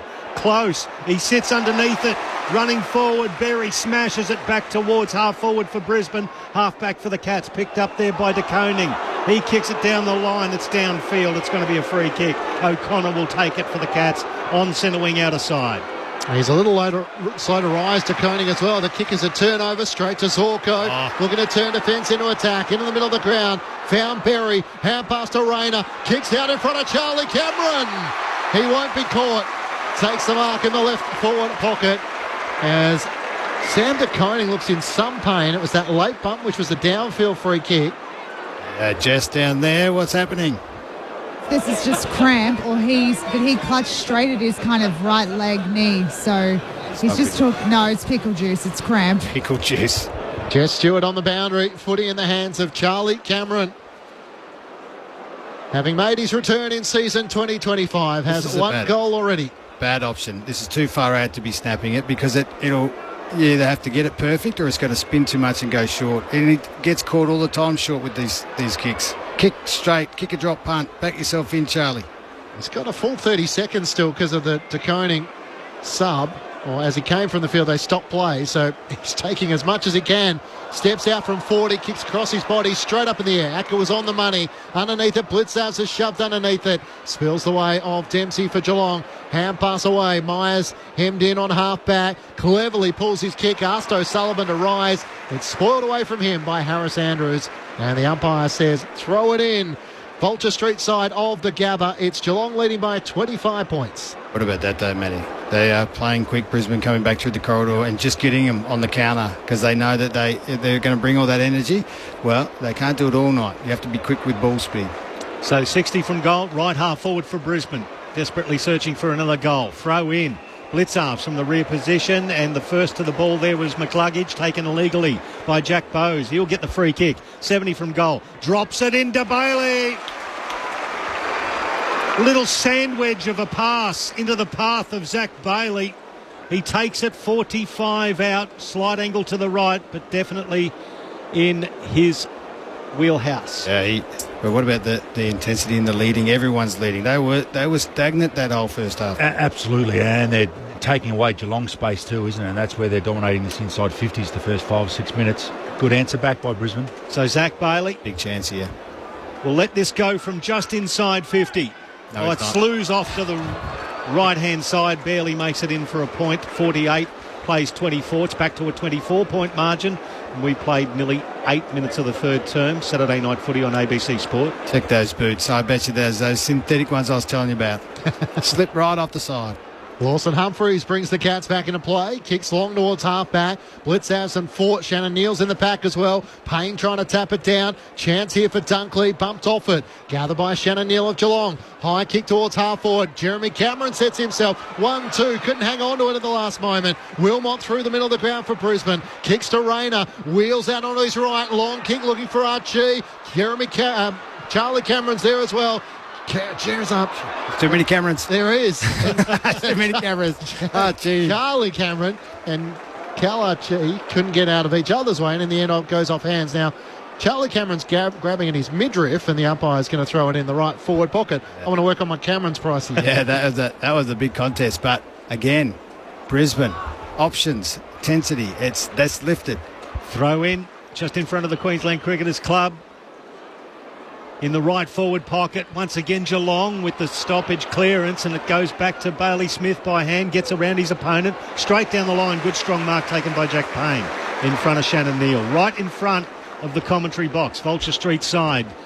Big Baywatch chips it forward looking for McCluggage, just keeps it inside the line. Yeah, this is what's improved, Pricey, is their kicking efficiency. Their intensity and their teammates moving is helping. And on in the middle here. Oh, into the corridor. Aggressive kick. It finds Wilmot, who did well. 50. He was off too, and that could have been 50 as he was held up by Ollie Henry. He flares it out wide to Harris Andrews. Inside 50. Off a step. Levi. Your first goal in AFL football is timely. 7-6-48. Plays 4-6-30, and they get around younger Ashcroft, who kicks his first in the caper. 9 minutes 40 gone, third term, 18 points the margin. Oh, yeah, don't you love kicking a goal? But your first one, Matty, do you even remember your first one? It was that long ago. One step, bang, just spreading the field. That was, and risky kick, but they're going to take the risk, Brisbane, inside into Wilmot. Well, they've been able to get their game going, Acker. They're under contested marks, 12-4 they've had this quarter, and then they're pulling Geelong apart and they're getting a lot better looks inside 50. And their pressure on the Cats, there is no open space. Every Cats pressure feels like they're under pressure at the moment. So every Cats ball player. Even Bailey, who had the couple of fakes there, he's still trying to kick quick, and they're not being able to be as polished. And what I'm seeing is, James, it's just being clean. Everything is working much better, hitting your targets. The last 2 goals for the Brisbane Lions have come through the Ashcroft boys. A look into the future. Back in the middle. Holmes tries to get the clearance, tries to knock it on for Geelong, but Wilmot gathers up towards Charlie Cameron, rising in the pack. Can't take the mark. Bailey front and centre. Wants a cut back on his right-hand side. There was no one boundary side. Eventually it comes out to Berry. He fends off the tackle. Tries to run away from O'Shea Mullen. Kicks inside 50. There was a shove. And rather than being downfield, it's coming back. Darcy Wilmot's claiming there should be downfield. What is the rule? That should have been downfield, because it was, or was it in the action? It was sort of in the action. He probably wasn't in control of it, to be fair. So in the action, on the spot. After the action, down the field. Yeah, that makes sense. Umpire Price on the money. Yeah, you should be on the rules committee or something. Yeah, just as you fix it. There's 500 odd games between these two. You're kidding me, aren't you? We get confused. They change them all the time. So Jared Berry has it, sends Brisbane long and deep inside 50. Morris flies, it bounced off his head. Gathered by Closey of the Cats. Hand pass to Myers off the outside of the boot. Kicks out to the wing. Foot race on the Vulture Street side. Payne will get there first in front of Shannon Neal. Kick to Dunkley was superb. Sliding on his knees. Hand pass to Will Ashcroft. Into the pocket. Finds Bailey. He's starting to pop up everywhere. He has it in the right forward pocket. He'll have to kick from just inside 50. And you see Graham Miles, he is not happy with his teammate. He said, you've got to run, you've got to get out there. That kick is for you to take it out so we can reset. But no, the turnover from Big Baywatch, and another another shot on goal from Bailey. Can he kick this one, though, with those boots? I'm suspicious. I don't think he can. Has a behind next to his name. Acker's off the board. Zach Bailey comes in and crosses 50. Out to the right. It's out to the right, trying to work it back. It won't come back. Kangaroo leather. You've got to get kangaroo leather. 17-point lead Geelong's way. Brisbane are making their inroads. We played 12 minutes in the third term on ABC Sport. Letting them off the hook, though. 12-2 inside 50s. They've got to take advantage of this dominance with goals, because Cats will answer back soon. Lawson Humphreys just comes out of the goal square, has a bounce. The long left footer, short of centre wing. Once again, Payne in front of Neal. Kick anyway. Good strength in that contest and took a nice mark just forward of centre wing. Once again, he slows it down. The Cats have got numbers back. Lions dragging plenty of numbers inside forward 50 as well. Puts it into the pocket. Flying Hipwood, spoiled, front and square. Levi Ashcroft. His kick straight into a pack.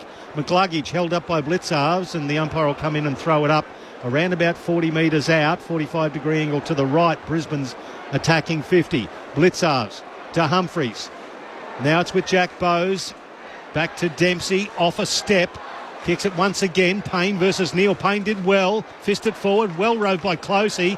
Put it onto his right shoe. Kicked it out. It rolls across the boundary line. Employ the lasso. There is the lasso. There it is again. Just use it. I reckon you're right, Pricey. Free kick, Brisbane. Well, if it comes off your boot or your hand, just give a free kick and stop all this theatre. If it's in the middle section of the ground, you can almost guarantee it's going to be insufficient intent. Yeah. That's an easy rule. If it's a forward and misses a forward inside 50, it's probably a throw-in. Correct.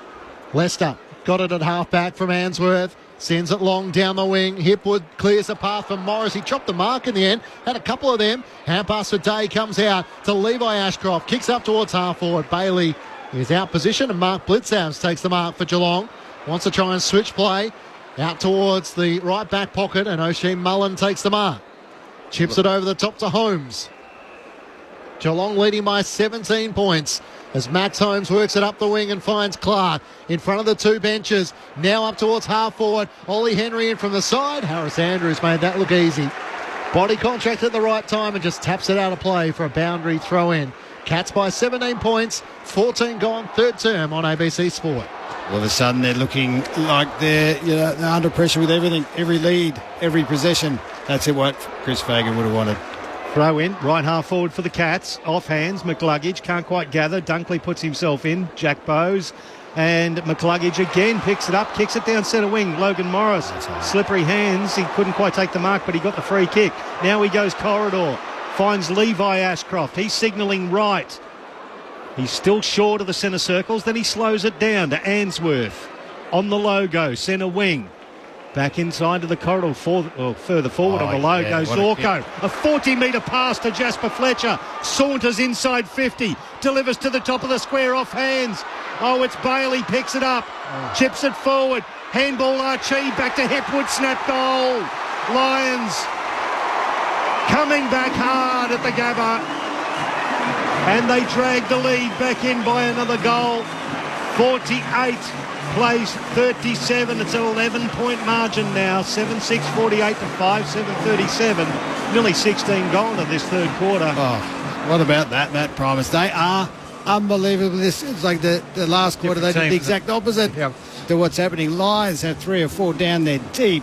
How do you get that? That's work rate, and that's also the ability to turn it over up the field. And the Lions are getting more looks. And as you said, though, they had to take those shots and make them because they were getting a lot of dominance. Yeah, they're making them pay now. And all of a sudden it looks like Geelong can't run and Brisbane are just running all over the top of them. They're reacting a lot better, but it's because they're getting some scoreboard pressure and they're getting better turnovers up the ground, which is allowing their half-backs to come off and their midfielders are on top.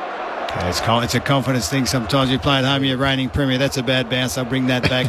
Again, that's tough skill. Imagine you try and do that. No good, especially on the cricket pitch. It's not a surprise, though. 6 goals to 2 against the Sydney Swans, Brisbane did. 5 goals to 1 last week.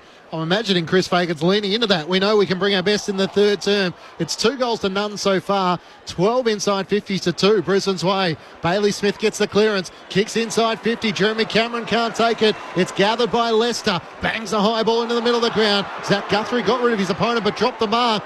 Trying to get involved, Loman. He taps it out to Fort. Kicks off the instep and may still work. Archie to Dunkley. Got the kick away before Dangerfield laid the tackle. It slips past Hipwood. He tangles as they race after it. O'Sullivan lays the tackle. Hipwood has it stuck to his chest. The umpire comes in and will ball it up in the right forward pocket for the Brisbane Lions. The margin is back to 11 points. At one stage it got out by as much as 32 points Geelong's way. Umpire balls it up. Hipwood now with the ruck work. Lawson Humphries rose for Geelong. Hooks it around the corner. Payne versus Neale. Fascinating contest in this quarter especially. Neale takes it over the boundary line. Right in front of us. That first half Payne, he let a couple go. And then this quarter he's been awesome, taking grabs and then making turnovers. But that one there, that's the one that is going to hurt your team. If you let it by you and just keep it in front of you. Payne just a little bit sloppy on that one. Throw in. Front of the commentary box, Vulture Street side, off the hands of Fort. Bailey Smith tries to hack it off the deck. Picked up by Fletcher, tackled off it close. He goes in there, burrows in underneath, flicks it out, only into the path of Neale. Bailey Smith put himself in and stole it. Tapped it backwards. Logan Morris. Now it's a bit of a pinball between several players. Picked up by Bowes. Long kick down the line. Harris Andrews versus Dangerfield. What talent there. Front and square, blitz halves, long left footer to left half forward, well done by Stengel, dropped it, picked it up and delivered a beauty to Close, picked up a half volley, did Close, kicked it into the pocket, too short for Neale, can't quite pick it up, and then he does a bit of a dive to the try line to take it over and puts it over the boundary line. 45 out, left forward pocket for the Cats. All of a sudden this game's just gone up a notch. Yeah, can they survive the pressure, Geelong? It can be sustained. Brisbane, they know they can do this for another half. The ball's been stuck on this side of the ground, so there's one player standing in front of the Geelong bench. It's Tom Atkins. As Lockie Neale's gone, hang on, I'll go up to the stoppage. And you can see now all of a sudden the Brisbane players are trying to get him involved. Free kick going the way, Fort's way against Neale. The centering kick left a little bit for Leicester to do, but he was able to spoil it down to Zach Bailey. Takes a bounce as he runs the wing. Make that 2. Dempsey off his chase. Leicester puts the block on. Bailey's still going. Looks up inside 50. Kicks to Morris. Great mark. Zach Guthrie in front. A little shove from behind, trying to put him off balance, but he read that superbly. Well, it's lucky. They are coming, Brisbane. Their defence is under enormous pressure, Geelong. Logan Morris finding it hard to get into the game. That's a beautiful kick into the Atkins direction. He floats, takes the mark at right half back for the Cats. Now he holds it up as the Lions set up beautifully down the line. They are going to make them kick as long as they can and get the numbers there and try to get it on the rebound. Atkins long down the line, just beyond centre wing. Massive pack of players at the back. Brian Myers with a chance. It goes away from him and Closey as there's a Lions player on the ground just receiving a little bit of an attention. No, it's just Harris Andrews. He gets up a little laconically. He does everything laconically, Clinchy. Probably goes to his car after the game like that. Yep, laconically puts the keys in or just taps the button, whatever he does. Throw in on the outer side. Fort gets it down. Cats with a chance. Atkin let it go. Hacked out of there by the Lions to centre wing. Good contest from Mullen. Slaps it over the boundary in front of the benches, but that's been called deliberate. There you go, Acker. You've had your wish. That's the first time I've ever seen it happen. Rayner kicks it long, inside 50. Good contest from Logan Morris against a couple of Cats, including De Koning and O'Sullivan, and he takes it over the boundary line. Get a throw in. Jess Stewart's on the boundary. Substitution's been made for the Lions. Bruce Reville has come on, and it looks like Kai Lohmann has come off. He's just struggled tonight, not running all times, a bit gingerly. Yeah, he got hit early, and then he got hit just before he's out, but that's good for them. Thanks, Jess. Just the 4 disposals tonight for Kai Lohmann on return. Clearing half pass for the Cats. Straight to Dane Zorko. Firing shot on goal is across the face out to the right. Boundary throw in for the Brisbane Lions up against the right behind post. Geelong lead by 11 points, but the Lions are surging in this third quarter. They booted the last 3 goals of the match, 2 of which in this third term. They want Bruce in there. He's an elite kick. Him and Dane Zorko, their best kicks, and if they can get the ball in his hands, look out, he'll open the field up. Jason Ackermanis, Matthew Primus, Matt Clinch and Michael Price. Jess Stewart on the boundary for ABC Sport. Lockie Neal trying to tunnel his way forward by millimetres, and the umpire will ball it up. Just 35 metres out from the Brisbane Lions goal. Fort and De Koning. Fort tries to drop it down. McCluggage left it in the end for Morris. Bounces back to McCluggage. Somehow got it to Will Ashcroft. It was a throw. And the free kick will go the way of Geelong. Just 30 metres out from their defensive goal as Closey switches it out to the right, and the mark is taken by Jack Henry. Henry now looks to go long down the outer wing. Oh, big contest. It goes out the back for the Cats. This is dangerous. Stengel just a little slow and too overcautious in his approach to the ball. That allowed Archie to enter and slap it over the boundary line. Get a throw in just forward to centre wing for the Cats on the outer side. Just can't get anything working at the moment, Matty. No, Brisbane have just got a lot more intensity when they've lost the ball. Absolutely. 2 goals, 3 to the Cats yet to score as De Koning hacks it out of this ruck contest. Zorko blocks it in the corridor, gets it off to Ashcroft, to Answorth. Now here's Bruce. He hasn't got the Snoop Dogg cornrows this week. He's just got the big puffy ponytail, and he delivers a beautiful pass into the path of Logan Morris. He's managed to hold that, and that's not a boo, that's a Bruce. I told you, he gets his ball, the hands in it. Oh, sorry, let's start again. When Revelle gets that ball in his hands, and he is so dynamite when he kicks. Look at that first option, first kick, first of the game, I'd say, that for him. Indeed. He's come on with that beautiful hairdo. And Logan Morris he's had a struggle tonight with actually his hands and just holding on to the agate. That one straight on the breadbasket. 35 metres out, directly in front. He lets it go from 40, and that is beautiful. That'll raise the confidence of the young man in the crowd, or that'll raise the volume. 7-6-48, the Cats. They're stagnant on that score. The Lions, all of a sudden, only 5 points behind, 6-7-43. 23 and a half gone, third term. Just her ability to run from the contest. The ball just dribbled out, and then the Brisbane players on the outside of that stoppage, they just exploded. The Geelong forwards were just caught on their heels, which they haven't been the whole first half, and then Brisbane made them pay with a beautiful inside 50 kick. Great decision to find a short target there. And now it's answer back to Geelong. What have you got up your sleeve now? Can their midfielders lift and give at least something down inside 50? I think it's been down there maybe 3 or 4 times this quarter. There it is there, 16-4 inside 50s. That's just a complete dominance, and Brisbane have got too good a fortnight of that to happen. Yeah, if you zoom in and you see the ball and you're watching TV, at this quarter, you're seeing all Lions players. The last 2 quarters, it was nearly always Geelong outnumbering the opposition. The Lions have taken 5 marks inside 50 in this quarter as well. Will Ashcroft gets the clearance of the Lions. Hand pass to Lockie Neal, back inside the centre square. Got shoved as he got his kick away. There it is. Back. After the contest, so there it is, downfield. No, not downfield. I think that was in the action as well. So it's coming back. So the AFL logo on the Vulture Street side. Lockie Neal, the dual Brownlow medalist, takes it. The Brisbane Lions are within striking distance. Kicks up towards Ford. Almost juggled the mark against Taccone. Spills out. Still a chance here for the Cats. Closey somehow got it to Dangerfield. Left half back. Kicks up the wing. Answorth underneath it. Takes the mark. Got a shove from Stengel after he took it. That is 50 every day of the week, umpire. He hasn't got a mustache. That's probably why. Brisbane fans thought it could have been.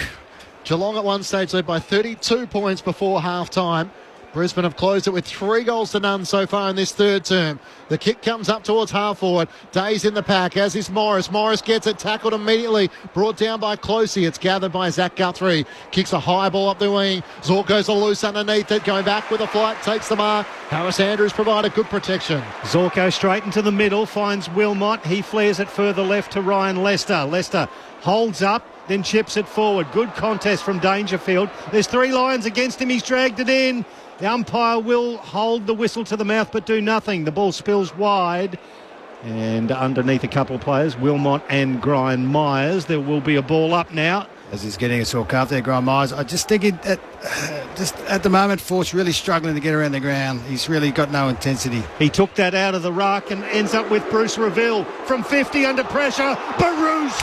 Oh yes, Bruce! Under enormous pressure, he's got that from 50 on the run with the fresh legs, and he's put the Lions in front by a point. 7-7-49 plays 7-6-48. 26 minutes gone, third term. Saturday night footy, ABC Sport.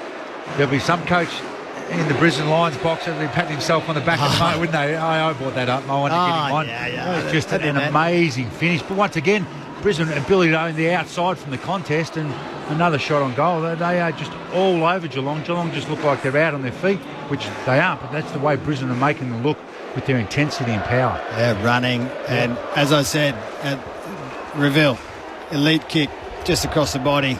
Just look at that contact. And I think his teammates are wrapped for him because last week he such in and out. Didn't really play that well. He's very popular.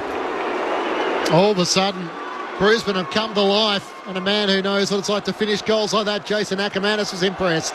Back in the middle of the ground, Will Ashcroft got the clearance. It was smothered by Dangerfield, taken high in his desperation to try and win back the footy, and Ashcroft will take the free kick.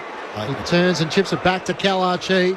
He's inside the defensive 50, closing in on three-quarter time. They work it out to McCluggage, who takes the mark on the Stanley Street side. He looks up, the lead comes, and Hipwood marks on his chest. They've found some confidence. He kicks towards half-forward and missed Darcy forward.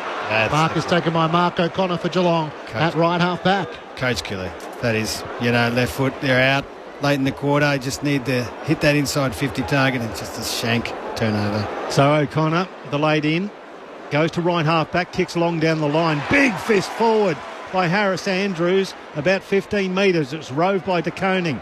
Gets it straight onto the boot, and Wilmot floats back and takes a good chest mark. Tyson Stengel just didn't get involved in that contest for mine. Yeah, there's been a bit of that going on. Brisbane were guilty of it in the last quarter, but this quarter, there's just a few guys not willing to go hard enough. Lester flares it right now and finds Kalachi back in defence. He chips it. Good lead there from Answorth. Takes it at right half back, and they've got this chip and mark game going again. As you hear, Reville takes the ball, puts it back onto the logo. Lester, handball to the run of Zorko. Straight down the middle, the Magician to the right forward pocket. Oh, great defensive mark. That is a ripper from Guthrie going back into the traffic. It was going straight down Hipwood's throat. Yeah, that's what you didn't want if you're Geelong. Another inside forward 50, another shot on goal. It's only a few seconds left in the quarter, so great mark there. They've had over 30 more disposals, Brisbane, in this quarter. Guthrie out to Blitzavs, who juggles the mark. As the siren sounds to three-quarter time, and those that are faithful and passionate behind the Brisbane Lions rise as the siren sounds, having been impressed with a 4-0 third quarter, in which the Brisbane Lions had 20-4 inside 50. So it was a complete role reversal of what we saw in the second quarter when the Cats kicked 4-1. Brisbane lead by a point at three-quarter time, 7-7-49 to Geelong 7-6-48. The Cats led by 32 points before half-time. The goals of the Brisbane Lions, they're all individual goal kickers, so it is Will Ashcroft, Levi Ashcroft, Logan Morris Cam Rayner, Charlie Cameron, Eric Hipwood and Bruce Reveal with a great finish on the run. While for Geelong, 2 goals to Jeremy Cameron, individuals to Dempsey, Dangerfield, Henry, that's Ollie Henry, Close and Blitzaz. 3-quarter time at the Gabba. It's Brisbane who lead by a point. Meanwhile, it's Hawthorn who lead by 20 points down in Launceston in Tassie. So the fourth quarter about to get underway.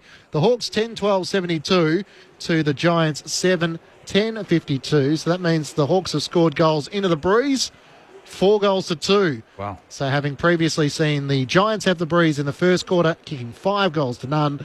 The Hawks had the breeze in the second quarter. They kicked 6 goals, 8 to none. It's been the Hawks who have taken control in the third quarter, not knowing how strong the breeze is, but 4 goals to 2 to lead by 20 points at 3-quarter time. 10-12-72 to the Giants, 7-10-52. And for the Hawks, 2 goals to Jack Gunston. While for the Brisbane Lions, for the GWS Giants, 3 goals to Jesse Hogan and 2 goals to Toby Green. Saturday night footy coming to you on ABC Sport. You and I are going to share a little secret. Find unmissable entertainment like The Newsreader, Mystery Road Origin, Mayfair Witches and so much more. It's ambitious. Where it's always free, always unmissable. ABC iView. This is the 2025 AFL Premiership season on ABC Sport. Into the corridor, aggressive kick. It finds Wilmot, who did well. He was off too, and that could have been 50 as he was held up by Ollie Henry. He flares it out wide to Harris Andrews. Inside 50, off a step. Levi, your first goal in AFL football is timely. And they get around younger Ashcroft, who kicks his first in the caper. Jasper Fletcher saunters inside 50, delivers to the top of the square off hands. Bailey picks it up, chips it forward. Handball Archie back to Hipwood, snap goal. Lions coming back hard at the Gabba. Zorko blocks it in the corridor, gets it off to Ashcroft, then to Answorth. Now here's Bruce. He hasn't got the Snoop Dogg cornrows this week. He's just got the big, puffy ponytail, and he delivers a beautiful pass into the path of Logan Morris. He's managed to hold that, and that's not a boo, that's a Bruce. Directly in front, he lets it go from 40, and that is beautiful. That'll raise the confidence of the young man in the crowd. The Lions, all of a sudden, only 5 points behind. Ends up with Bruce Reveal from 50 under pressure. Bruce! Oh yes, Bruce! Under enormous pressure. He's got that from 50 on the run with the fresh legs, and he's put the Lions in front by a point. This is ABC Sports coverage of the AFL. On your radio. ABC Sport Digital. And on the ABC Listen app. The Brisbane Lions held the Cats goalless in that third quarter and took the lead, 7-7-49 to Geelong 7-6-48. It's a 1-point ball game at the Gabba, a big final term coming up. Matt Clinch and Michael Price calling the action. Just Stewart is down on the boundary. Matthew Primus and Jason Ackermanis are your experts. Yeah, just a complete change in what they did, and really not tactically too much. You know, Neil started forward and came up to a couple of stoppages, but then ended up as an on-baller. But in the end, the stoppage is 10-8 to Brisbane, which isn't a total beatdown of Geelong, but they reversed that because they were getting smoked in that area by Geelong in the first half. But then if they lost it and the pressure on Geelong, quick kicks, then they're able to get intercept marks, 41-17 uncontested marks, where Brisbane had 30 in the first half and they had 41 in the whole third quarter. So they got their game back on their terms. They changed the angles, owned the ball, pulled Geelong out, then they were able to get one-on-ones inside 50 and then some really good shots on goals. It took them a while to hit the scoreboard. So just a credit to them, shows you the belief they've got in each other that, yeah, we're off in the first half, but we can turn it around in a half or in a quarter of footy. And now really interesting to see, can Geelong try and answer back, because they've shown what they're capable of doing, but the momentum is fully behind Brisbane now. Dane Zorko with 23 disposals, Will Ashcroft with 23, Hugh McCluggage with 22. Meanwhile, for Geelong, it's been Bailey Smith with 19, Graham Myers with 18, and Max Holmes with 16. We saw Acker in that third quarter. Levi Ashcroft kicked his first goal, so another generation of the Ashcroft family. Of course, Marcus, the 300-gamer. The legacy continues on, and I'm sure it's going to be the first of many across Levi's career. Yeah, super goal. I mean, open up the field, handball received from Harris Andrews. They usually like to, they usually like to kick a lot more, but having that shot on one step, bang, that'll do him nothing but good, because he was sort of floating along in that first half, not really getting much reward for effort, and just intensity's picked up, his team's picked up, and great goal. But things Marcus wasn't quite as good at. He didn't have that up in his kit bad, did he? No, he didn't. But what a quarter. But the game's not done, Brisbane. Once again, the impetus. He might not be the official captain of the Brisbane Lions side, but Dane Zorko is a dead set barometer. He's had 8 disposals in that third term, a couple of clearances, a couple of inside 50s and a couple of score involvements. It seems that when he really injects himself in, he lifts the side. He changes the way they play and his energy he gives them. Absolutely. Still for kicking. However else Zorko, and every time the ball gets in his hands, it's advantage Brisbane wherever it is on the field. And that's the same with Bruce Revell now. I mean, he's such a good kick. You want the ball in his hands. And if they can spread the field, excuse me, I'll have to give a big cough, but if they spread the field and they get it in his hands, Zorko's hands, he'll catch up. That's a really big rap from a bloke. Like, you don't hear Acca revving up other people's kicking abilities very often. Bruce Revell must be some kind of kick for you to actually give him amazing. that. But they've only got 2 elite kicks in the team. That's the simple reality. That's Zorko and Bruce Revell, and that's saying something. So they've got even more improvement if they had proper kicking coaches. Maybe that would help. We'll come back to that. Yeah. Who wins, Acca? Matty? I'd say Brisbane. Brisbane, I would say, with the momentum behind them. But you never know. Final term about to get underway. The Lions lead by a point. Brisbane looking to keep their perfect premiership defence underway. 2 wins and 0 losses so far. While the Cats having the record of 1-on-1, the annihilation against the Dockers by 78 points at the Cattery in round 1, and a loss to the Saints by 7 points last week. Jess Stewart's on the boundary, so we saw the sub for the Brisbane Lions. Mitch Nevitt, the sub for the Cats. Any movement there, Jess? Yeah, no movement here, lads. He's still sitting in the back of the bench, so we'll just keep an eye on that one if they decide to make a tactical sub or not. All right, thank you, Jess. Tom Stewart was a laid out for the Cats. Bailey Smith made his return after missing last week with a calf complaint. Oscar McInerney was also a laid out for the Brisbane Lions, with Darcy Fort coming in. Final term, ready to get underway.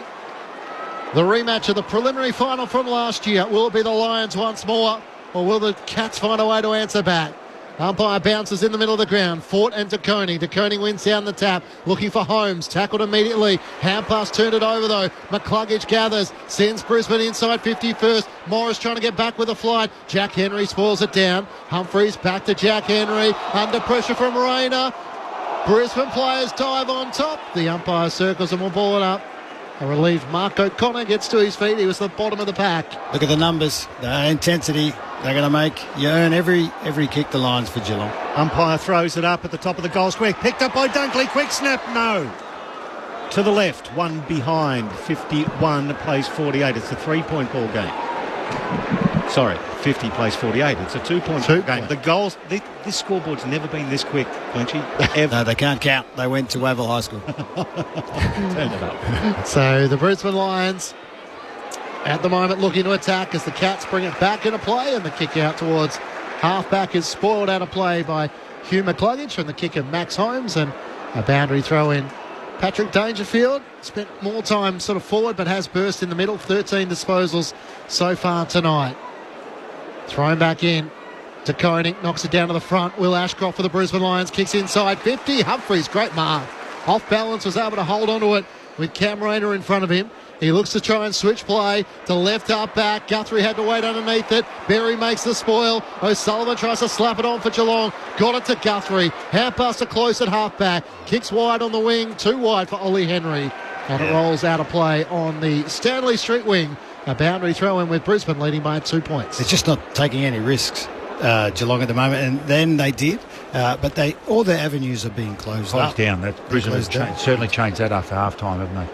Yeah. So just about every player on the park is over towards the Stanley Street side from the corridor as it's thrown in front of the benches. Off hands now, off the deck. Dunkley just promotes it forward, gives it to McCluggage. McCluggage handball off to Dunkley again. He kicks it to right half forward, and O'Sullivan cuts it off for Geelong. Nice mark. He chips into the corridor. Holmes gathers. He wants to move it quickly. Flares out to the commentary wing. Good bit of running by Mullen. Takes the mark. Charlie Cameron stands. He chips it forward to fellow Irishman O'Connor.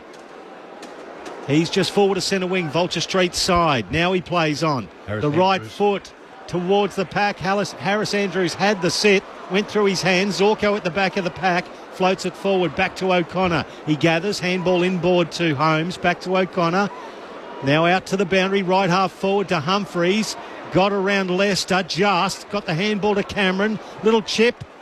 And it was Bailey Smith spoiled by Zorko at ground level. The Cats had the numbers, but they've turned it over to Archie. Tackled off the ball. Oh, it's a hot start to this game at right half forward for the Cats. Holmes picks it up. Handball to Bowes inside 50.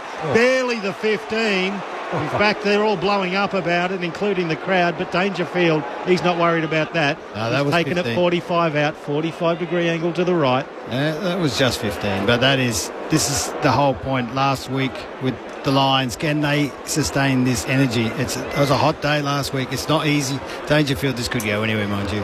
Well, that's the thing. He could kick it over the fence, straight over the umpire. He could just or in the get full. out the front. Paddy Dangerfield, an absolute champion of the game, there is no doubt. The big knock is his set shot kicking, but not this one. That is superb.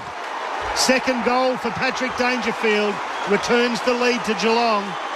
8-6-54, plays 7-8-50. 4-point lead to the Cats, 4 minutes gone, fourth quarter. It's your leaders, isn't it, Matty? Yep. Your leaders, It is. they need to kick goals. He just starts in the centre bounce, then just wanders forward and got lost a little bit in the hand over them. But great pressure by Geelong to force the hack kicks coming out. Some good ground ball stuff and then lowering their eyes to hit their skipper there, and just an amazing finish. Both teams are having a spare and giving an extra at the stoppage. A really important goal in the context of the game. If you just clean around there, that fumble from Rayner just gets everything out, everyone out of position, and that's what they weren't doing in the third quarter, and that's pretty much the reason they had that shot on goal. And they tidied that up, Brisbane. If you're a Brisbane fan out there, they will be able to get those entries and get those shots on goal. But you can't rely on that. You've got to be clean all game, don't you? Jason Ackermanis and Matthew Primus with you on ABC Sport. Geelong's first goal since the 28-minute mark of the second quarter. They were held scoreless in the third quarter. Holmes gets the clearance to Geelong, bangs it to half forward. Ollie Henry lost his footing. Andrews dropped the mark. He has Payne for support. Hand pass back to him. Kicks along the line. Bouncing ball for Dangerfield. Came charging in. Bounced into Bailey. And in the end, the two tangle for the footy and the umpire will ball it up. Great effort from Danger. They were out, Brisbane. He stormed out of that centre bounce. Yeah, what a cruel bounce, though. What a cruel game. Starting to get a bit more desperate for both sides as the Koning wins down the tap. Kick into the middle of the ground. Big collision. Humphreys one direction. Brisbane player the other. Rayner long to a one-on-one. Hipwood was bumped off it. O'Sullivan races after it. The youngster in his first season. Hand pass to Jack Henry. Chips it over the top to Holmes. That was great body work from O'Sullivan. Holmes chips it forward to Brian Myers. I thought they're the option, though, from Rayner to go long. He had a guy over the top he could have easily used, which would have had the whole 50 for Eric Hipwood to work into. But the umpire was just like a traffic cop there, but nobody knew which direction they were going as Myers plays on. Kicks it long down the line. Slap forward. Dempsey couldn't pick it up. Bruce Reville did, as you could hear from the crowd. His handball missed the target over the boundary line for a throw-in. Slapping the chops there for Ainsworth. So, yeah, there's a bit of a buzz around the crowd now. 6 minutes gone, final term. Cats have wrestled the lead back. They lead by 4. The throw-in, commentary wing.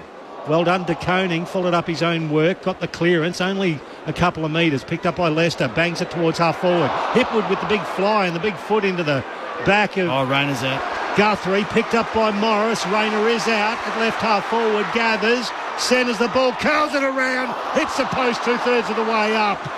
54 plays 51, Cats by 3 points. 6.5 gone, final term. He is filthy, Chris Fagan, because he had Hipwood on in the middle and he didn't take him. He took the shot. You got to kick him. Cats try and move it quickly. Humphreys to Bowes at half back, out to the wing. In from the side, Ollie Henry. Close, he just came off the bench. Got around Harris Andrews. Works it to Shannon Neal at half forward. Edge of the centre square. To Koning's gone forward. Almost takes the mark on his chest. Charging in Atkins. Can't pick it up one-handed. Now lays the tackle on Leicester. It's 20 metres out from the Geelong goal. Umpire circles and will pull it up.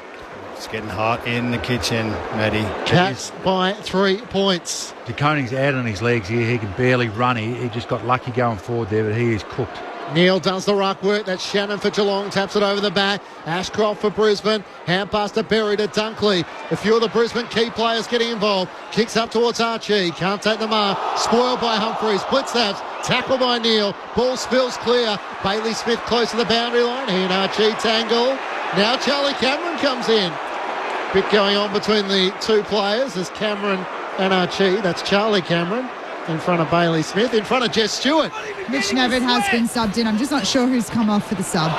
Well, the throw in, there's a big nudge out, went through the hands to Brian Myers, shot out a speculating handball, slapped back into the corridor. Bailey picks it up, handball backwards to Dunkley. Dunkley from right half back to just beyond centre wing, looking for Hipwood and Guthrie. He's actually... That's fair. He's done it all night. Yeah, and I still think it's garbage. That's it. Where's the rule? It's a missed kick, but anyway, penalising skill errors isn't the way to go forward for this game. I can give you the tip. Jack Henry receives the ball in defensive 50 for Geelong, goes straight up the middle.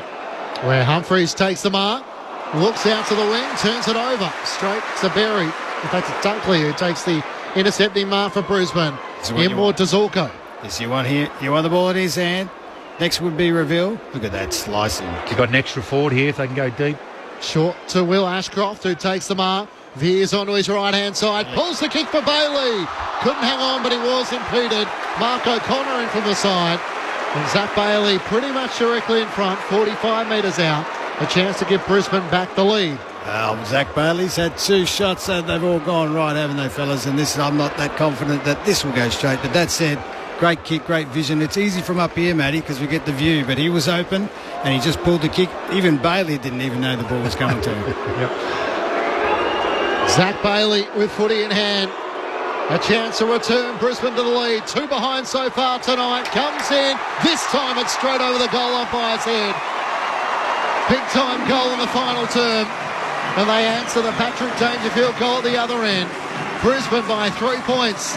8-9-57 to Geelong 8-6-54. Jess Stewart on the boundary. Well, lads, you just mentioned he was off his feet before, but it's Sam De Koning that has been subbed for Mitch Nevitt. What about that karaoke? I can see it going back to my house tonight. Get the big speaker out, the mics. Let's go. Oh, this is a great song to sing. I like the good ones. It's our era. That's a good sing along. About time they had some other songs that were really what we would like. That said, 3 points the margin now. What are you thinking? I'm thinking that Brisbane need to keep the foot on the gas. That's what they need to do. They are starting to find big gaps that's opening up. They need to take their chances and kick the goals and make it so difficult for Geelong to get back, because they can't get back with just energy.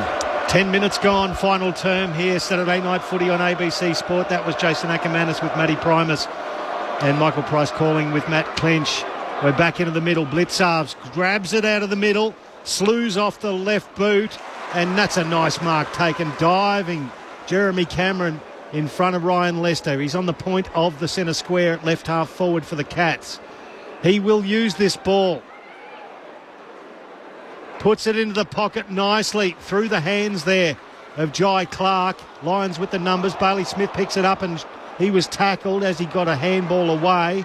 Once again, there's a little bit of a tangle on the arc there, but a bit in this. Zorko peeled himself away. It's going to be a throw in on the arc, sorry. For round 3, it means a lot. They want to win. Crowd once more coming to life. They had the 3 lead changes throughout the match, but it's come to life in this second half. Will Ashcroft trying to get the clearance. Tackle laid by Tom Atkins, who's right on Josh Dunkley, and the umpire will ball it up. A few players getting massages from last week, including Lockie Neal. Jeremy Cameron up to the stoppage. Darcy Fort wins down the tap. Only as far as O'Shea Mullen at half forward. Trying to get the hand pass away to Clark. He lost possession. Zach Bailey for Brisbane to Dunkley. His kick bounces off the chest of McCluggage. Spills out the way of Nevitt. The sub into the action. Hand pass straight away to Lester. He kicks the kick high in the air. All of a sudden it's become a bit scrappy. Hipwood tapped it down. Archie over the top of the footy. Will Ashcroft somehow gets a hand pass out. Found Bailey. Off a step, kicks up the wing. End over end. Hipwood tries to knock it on. And it rolls out of play in front of O'Sullivan and Day for a boundary throw-in. They sued that one. But I tell you, just the ability to keep winning the ball. I mean, Geelong have been fantastic to get themselves back in this quarter. And if they're not going to continue that, Matty Promise? I can't see them getting those shots on goal they need. Throw in just beyond centre winger, outer side in favour of Brisbane. Blitzarves overruns the ball. Rayner puts himself through very hard. Handball off to Ashcroft off a step. Kicks it to right half forward. Nicely picked up by Jack Bowes. Got the kick over to Atkins. He handballs forward there to Dangerfield. The big fend. Then he hooked it around with his right foot to half forward. Through the hands of Payne. Out the back there. Answorth can't pick it up. In fact, Wilmot does. Handball off to Dunkley through the corridor. And then Leicester followed through. Kicked it in mid-air. It bounces onto the logo. Commentary side gathered by Fletcher. Got around Humphreys easy.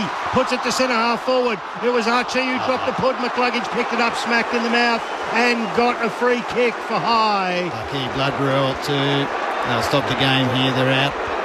Yep. That'll be Dangerfield. Just fumbles. Fellas, fumbles is what really hurts you, and that causes injury sometimes.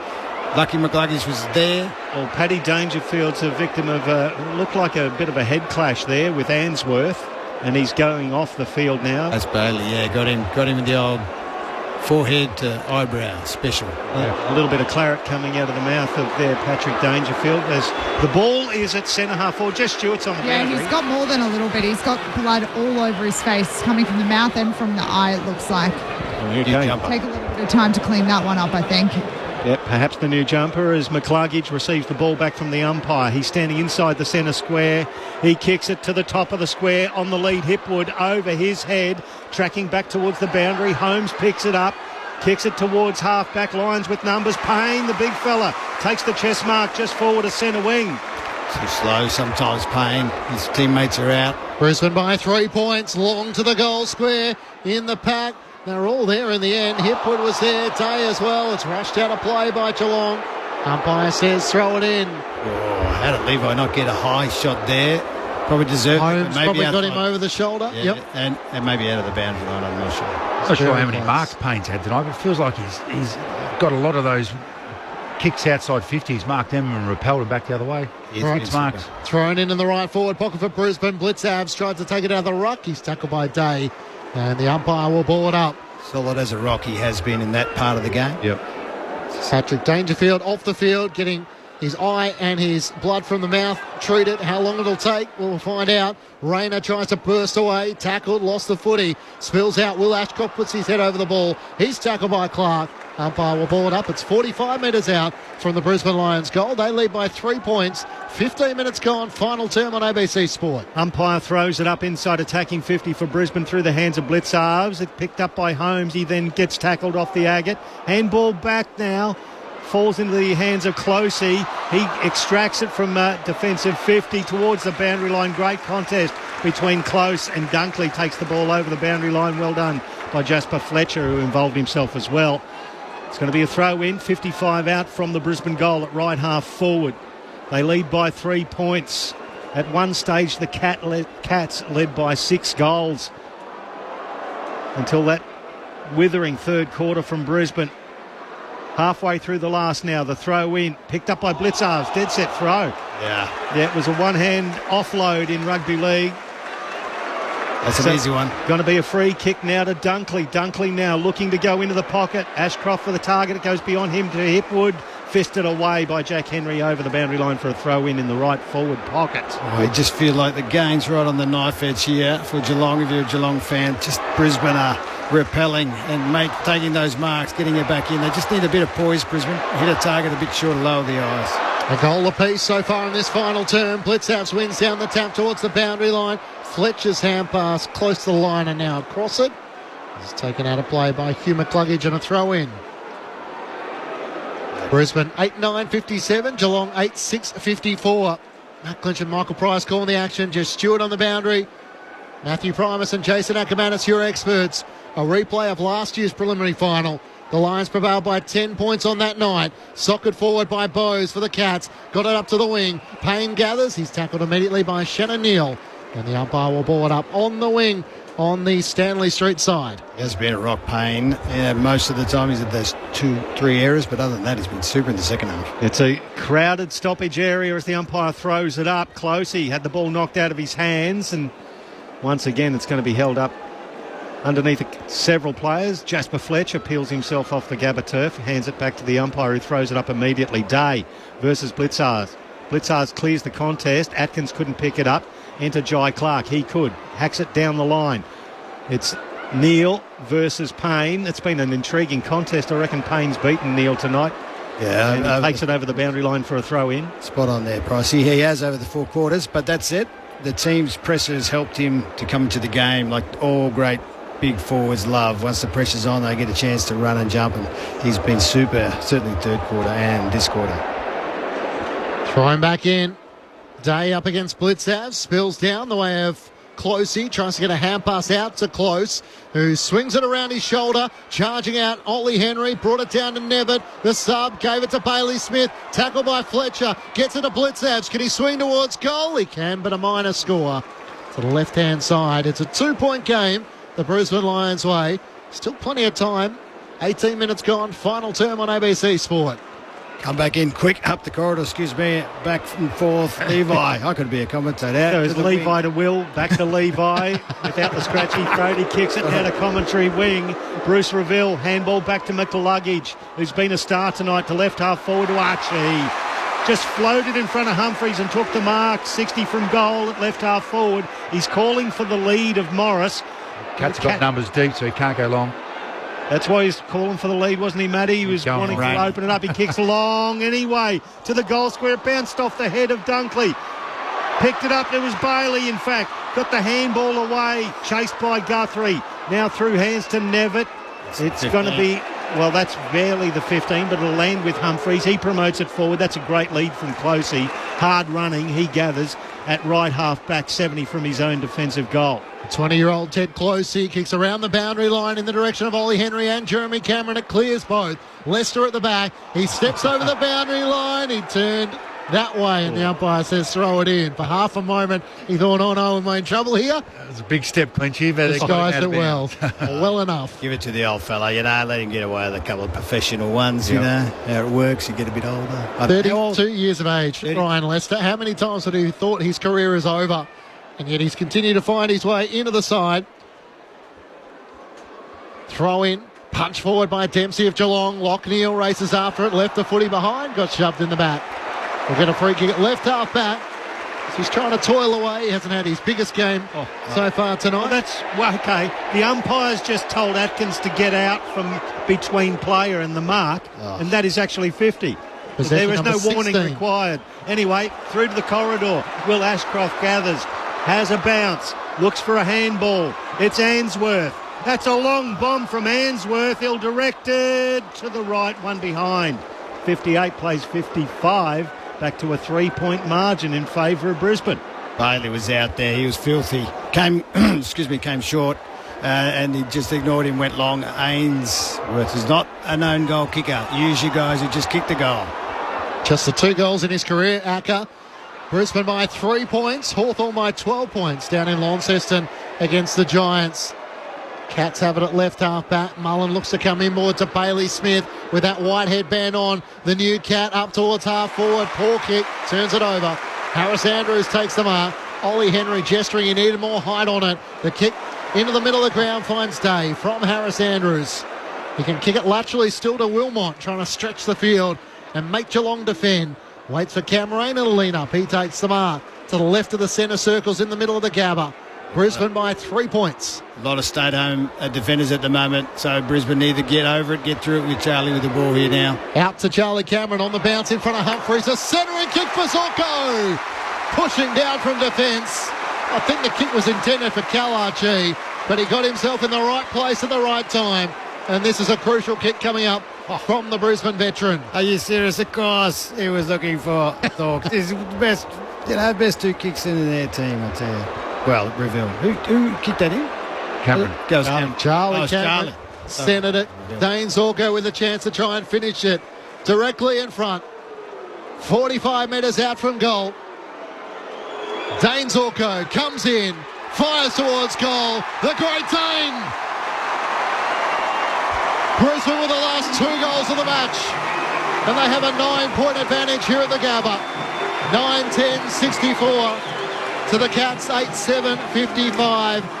And the 36-year-old once more shows his value late in a game and has the Brisbane Lions seen off the Geelong challenge. 2-1 in the final term. Still plenty of time. 22 minutes gone, final term. Jess Stewart on the boundary. Maybe not Jess. She might have headed down to the room. You got me there, guys. Patrick Dangerfield has come back on. I just want to let you know the physios, they worked overtime to patch him up. He had to have a full change of kit to bar the socks and boots, of course, but lots of taping up for Paddy Dangerfield. Courageous as always. I tell you, Zorks would have loved that goal. He used to kick him, a lot of them.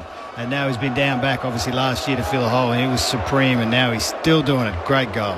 4 score involvements and 1 goal, along with his 26 disposals. Dane Zorko, as the Lions get a clearance through Neil. Kicks it to centre half forward off the hands of Day. Humphries rose, hooks it around the body. Holmes got in front of Wilmot, but Wilmot managed to spoil. Gathered the ball to Wilmot, inside 50. Humphries did beautifully. I like the looks of this player as well. He kicks it to the outer wing. Bailey Smith drops what he might have taken. Great tackle as he picked it up from McCluggage. He illegally disposed of the ball on the logo. And Hugh McCluggage, who's had a monstrous game, will get the free kick on the outer wing. Fumbles, Pricey. They hurt everyone when you fumble. Drop marks. McCluggage from the Stanley Street wing to the right forward pocket, fisted away. Day couldn't quite rove it. He tried to slap it into the path there of Levi Ashcroft, and they penalised him for knocking it straight over the boundary line. I give up, lasso or not, Acker. That's ridiculous. Simple as that. Give the players a bit of a break. That's all I'm saying. Is Jack Bowes kicks it long now to the outer wing, fisted forward. It's going to go towards the boundary line. No, it's a free kick on play, and it's a hold, and it's going to go to O'Sullivan. He gives it off to Max Holmes, who kept running outside of the right shoe, beyond centre wing. Jai Clark toes it off the deck, kicks it out of bounds on the fall, and the umpire will penalise him from that. I think you might have gathered that from the reaction of the Gabba crowd.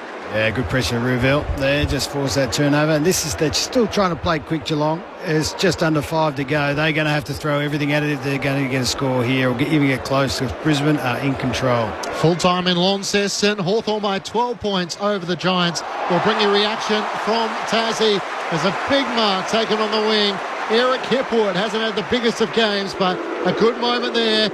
Out to Bruce Rouville. I have to commentate him all that much. You can tell from the crowd reaction.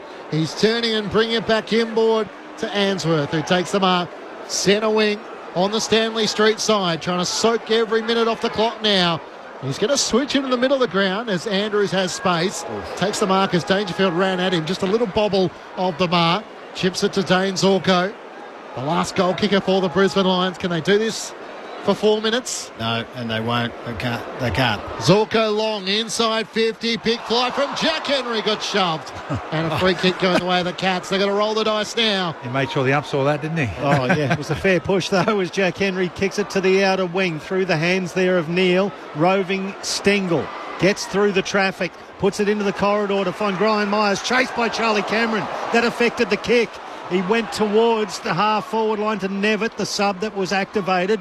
Nevitt off his shins, back inside defensive 50, picked up by McCluggage. The handball off to that fella. You know who he is. Chip just short of centre wing to Answorth now. They want to move Brisbane. Players out. Answorth towards Logan Morris. Spoiled away nicely.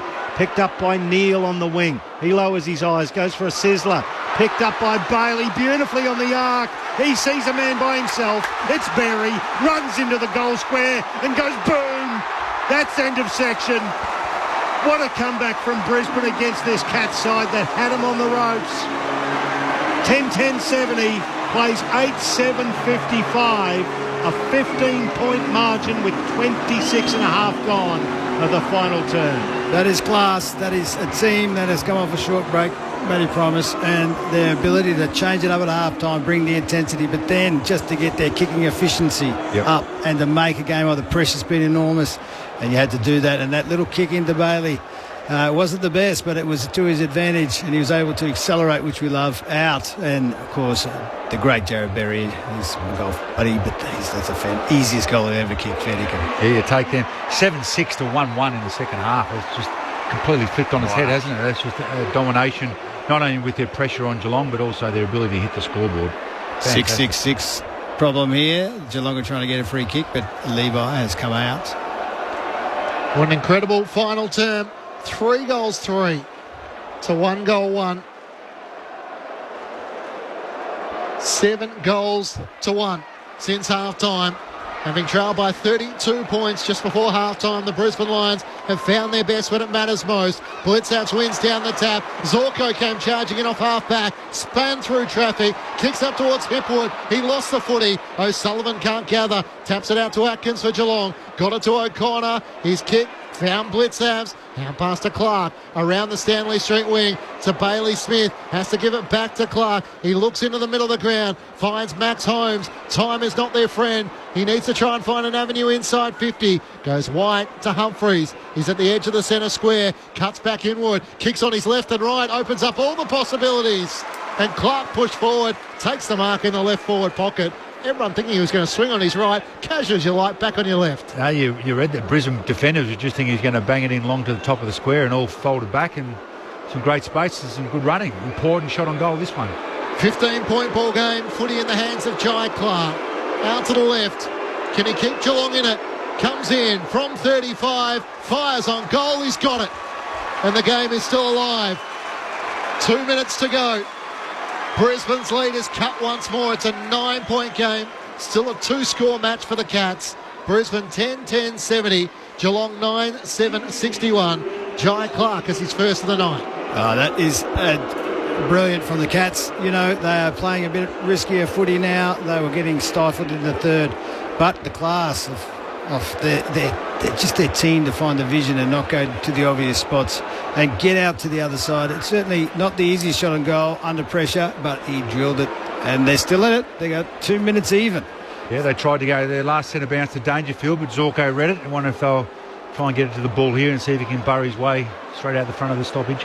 Well, I've gone a little bit early, fellas. I thought that was the end of section, but the Cats have... Usually is, but you never know your luck these days. Well, time enough if good enough, as they used to say. Ashcroft gathers. He's tackled off it. Cat still with a chance, putting himself in again. Dunkley fisted forward. Reville, he can't pick it up. Ashcroft, who's been a dominant figure tonight, he gets the handball away. Gets the 1-2 from Neal.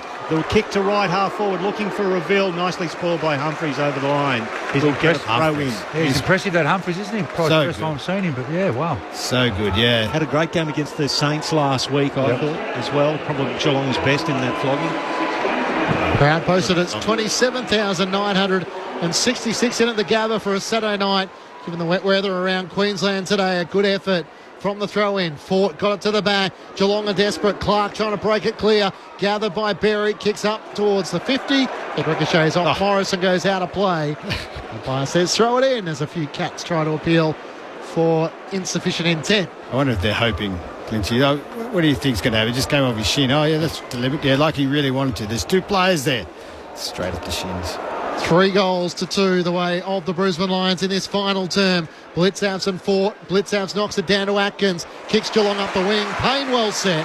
Hugs the mark to his chest. He takes it centre wing on the Stanley Street side. Probably one of the better games I've seen Jack Payne play tonight. Been a rock in defence for Brisbane. Kicks it inside 50. Big pack fisted away from that. Nicely roved there by Jai Clark. Tackled. Oh, he's let loose the ball. Bailey could have got the free kick. Gathered the ball anyway. Shrugged it. Gave it to Dunkley. Off a step. He kicks it to the goal square. Charlie Cameron in a tangle was taken down off the ball. That's why you heard the crowd boo. But Geelong have extracted it now. It's kicked towards the Commodore wing. Off hands. McLuggage to Wilmot. Ducked under a tackle of Nevitt. Got it back into the corridor. Neal to the pocket. Cameron spoiled there by Mullen. It's been a good contest all night between the Irishman and Charlie Cameron. Over the boundary line, left forward pocket. It's going to be a throw in. The blood rule is for the Irishman Mullen. He's going to be running off right now. 31 and a half minutes gone. The Lions lead this by 9 points, and the crowd just starting to chant here at the Gabba. It'll get louder. It gives you goosebumps if you've ever played here and been a player. The reigning premiers will move to 3 wins and 0 losses as we await the all clear to restart play. 30 seconds to go to see if they get a goal here. Toss back into play. Blitzhouse in front, tries to flick it over the back. Zach Bailey trying to gather, spills away of Will Ashcroft. Hand pass picked off by Atkins, kicks into the middle of the ground. Lester knocks it down for the Lions and then slides in front of Jeremy Cameron. Little toe poke from Stengel, trying to get it to Nevitt the sub. Dragged down by Zorko. Levi Ashcroft can't clear it. Bailey Smith kicks over his shoulder, up towards Shannon Neal and Payne. It clears the two. Dangerfield still trying. Gets it up to half forward. Awkward ball for Ollie Henry. He gathers it right half forward. Closes out number 2 on 1. And the siren sounds as Archie takes the mark. Brisbane come from behind to prevail over the Cats. They're still unbeaten in their premiership defence. Winners by 9 points.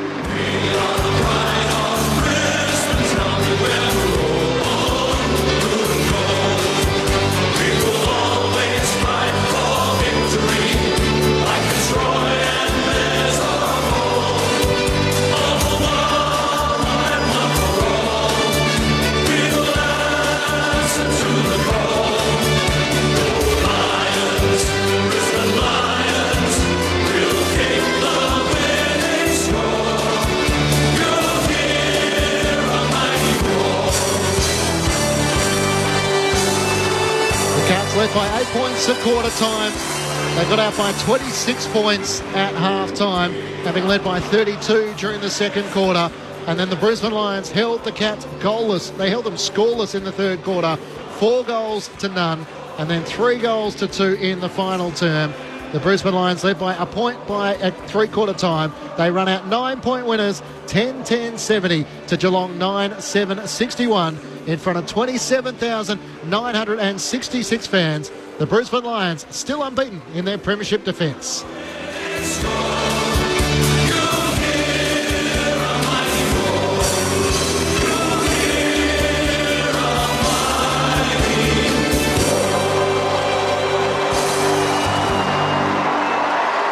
It was an impressive response from the reigning premiers when they were challenged, especially in the final term with the game on the line.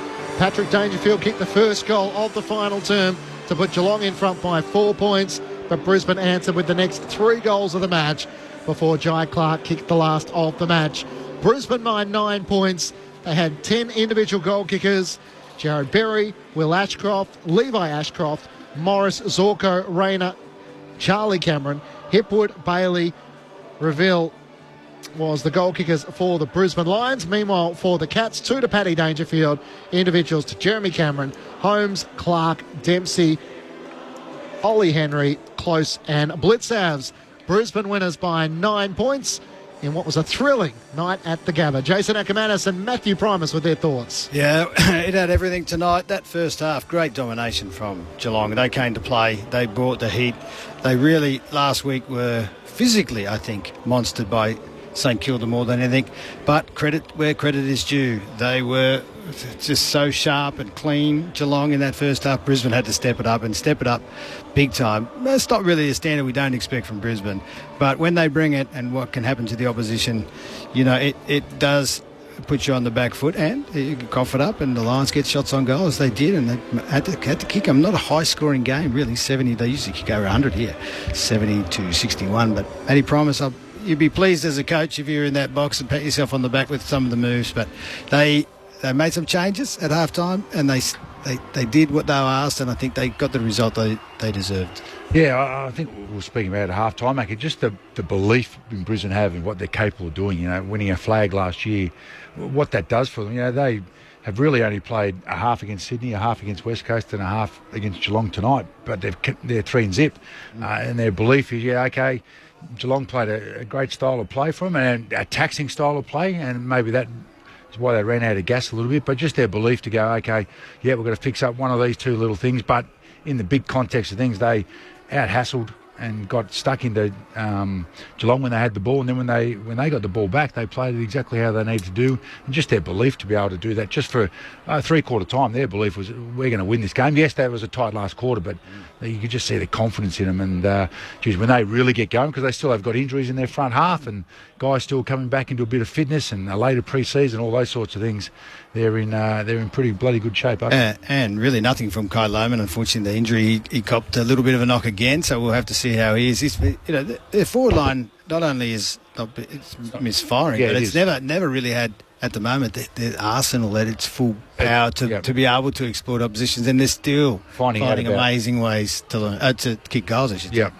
as Brisbane are out in the field now. Bruce Reville. It's just that change in the second half. It was 63 uncontested marks they had. They had 29 for the first half. They had 63 in the second half and went 42% kicking efficiency in the first half to 72 in the second half. So they just got their game going, but it came because they harassed the hell out of Geelong across the whole field and took away their time and space. And they did want to move it quick too. You saw Zorko nearly didn't even wait half a thousandth of a second. That first contest he got with the first mark, he was going, let's go, let's exploit him, let's come up the middle and play risky footy. And they should do more of that. But late last year is probably the only time I've seen them really believe that they could do that style of play where they had to against GWS in that cracking final. So tonight they turned up the heat, turned up the pressure, turned up the volume, and then they got confidence in that. How does a game change so dramatically from first half, a second quarter? It felt like Geelong had all the run. As you mentioned, they were dominating in the clearances and the contested possession. Brisbane looked fumbly. And you mentioned, Matty, the confidence in which they had in that third quarter. I mean, it's not the first time we saw it. In fact, it's the third time we've seen it. They did it against the Sydney Swans in round one. They did it against West Coast last week. So you can understand how the psychic and the memory falls into line that they have done in the past. But to see a game completely change from the manner in which it was played in the first half to the second half, it was an odd night. Well, yeah, they were just off Brisbane. Geelong's credit, they were very good and they had a plan, but defensively and, when you lost the ball, finding your man and getting outside them and shutting down time and space, all those little things that teams always work on and value as high as, touches, they were just off with that, Brisbane. And that was a bit of, it'll just happen, we'll just kick goals. And you can lull into that a little bit when you're so good. And then it was like half-time, okay, this isn't happening, you're not doing this. Then they fixed those little things up when they didn't have the ball and the rest of it took care of itself. And they're just too good a team. And they're a very good team, hence why they were able to flip the script and turn the game on its head in the second half. Yeah, and Clinchy, it's so hard to explain to people what it's like. If you're an athlete in a side like Brisbane who's just done what they did last year and your team is actually getting more depth and better, that confidence that you'll have at home, let alone anywhere else, they seem to want to, and they do it, when they play that style of game, they'll do it for a quarter, sometimes for a half, exactly the same way they had to do it in that last sort of 2-3 finals, or the 3 finals. Yes. So, that's their go-to now. Where before, and Pricey will tell you that they don't really turn that on. They don't do that much. If ever, they sort of spread the field. And I love that style of game because that would suit me as a player. But these guys who are smart footballers get out. I had 10 individual goal kickers. So, no, Joe Danaher was their leading goal kicker from last season with 58. Is it a style of footy that's going to be able to sustain the whole season, or for the moment are they riding their luck a little bit? Yeah, they're inside 50 efficiency. I think they were the best team in the competition last year, and heading into this game, they were the worst. So that's a bit totally different personnel. Danaher out, Cameron... Loman out. Archie was the key focal point last week, and he got them back into the game against West Coast. So that is definitely a work in progress. And teams are going to work harder on them. And Hipwood's now the sort of the main man down there. Day's sort of learning about Brisbane, but he's not really there he's more to play a role. So yeah, it's a little bit up in the air, but hey, work in progress, I reckon. They're finding a way, and yeah, they get a bit of continuity with a couple of their keys back in there, and they'll be okay. 7-2 in the second half as the Brisbane Lions prevail by 9 points. I think we can join Jess Stewart. Lots of family in the rooms in here as the players are coming in. It's chock-a-block. I'm sure a new stadium will provide some bigger space for the players in a few years' time and their families for celebrations like this one. We're just waiting for the players to come in slowly. Dan Zorko's headed straight over to his kids. He's going to take them in for the team song, which is a nice touch. A couple of the dads. They're not too far away here. And looks like we're just about to get underway with the team song. I will hand it over to the Lions.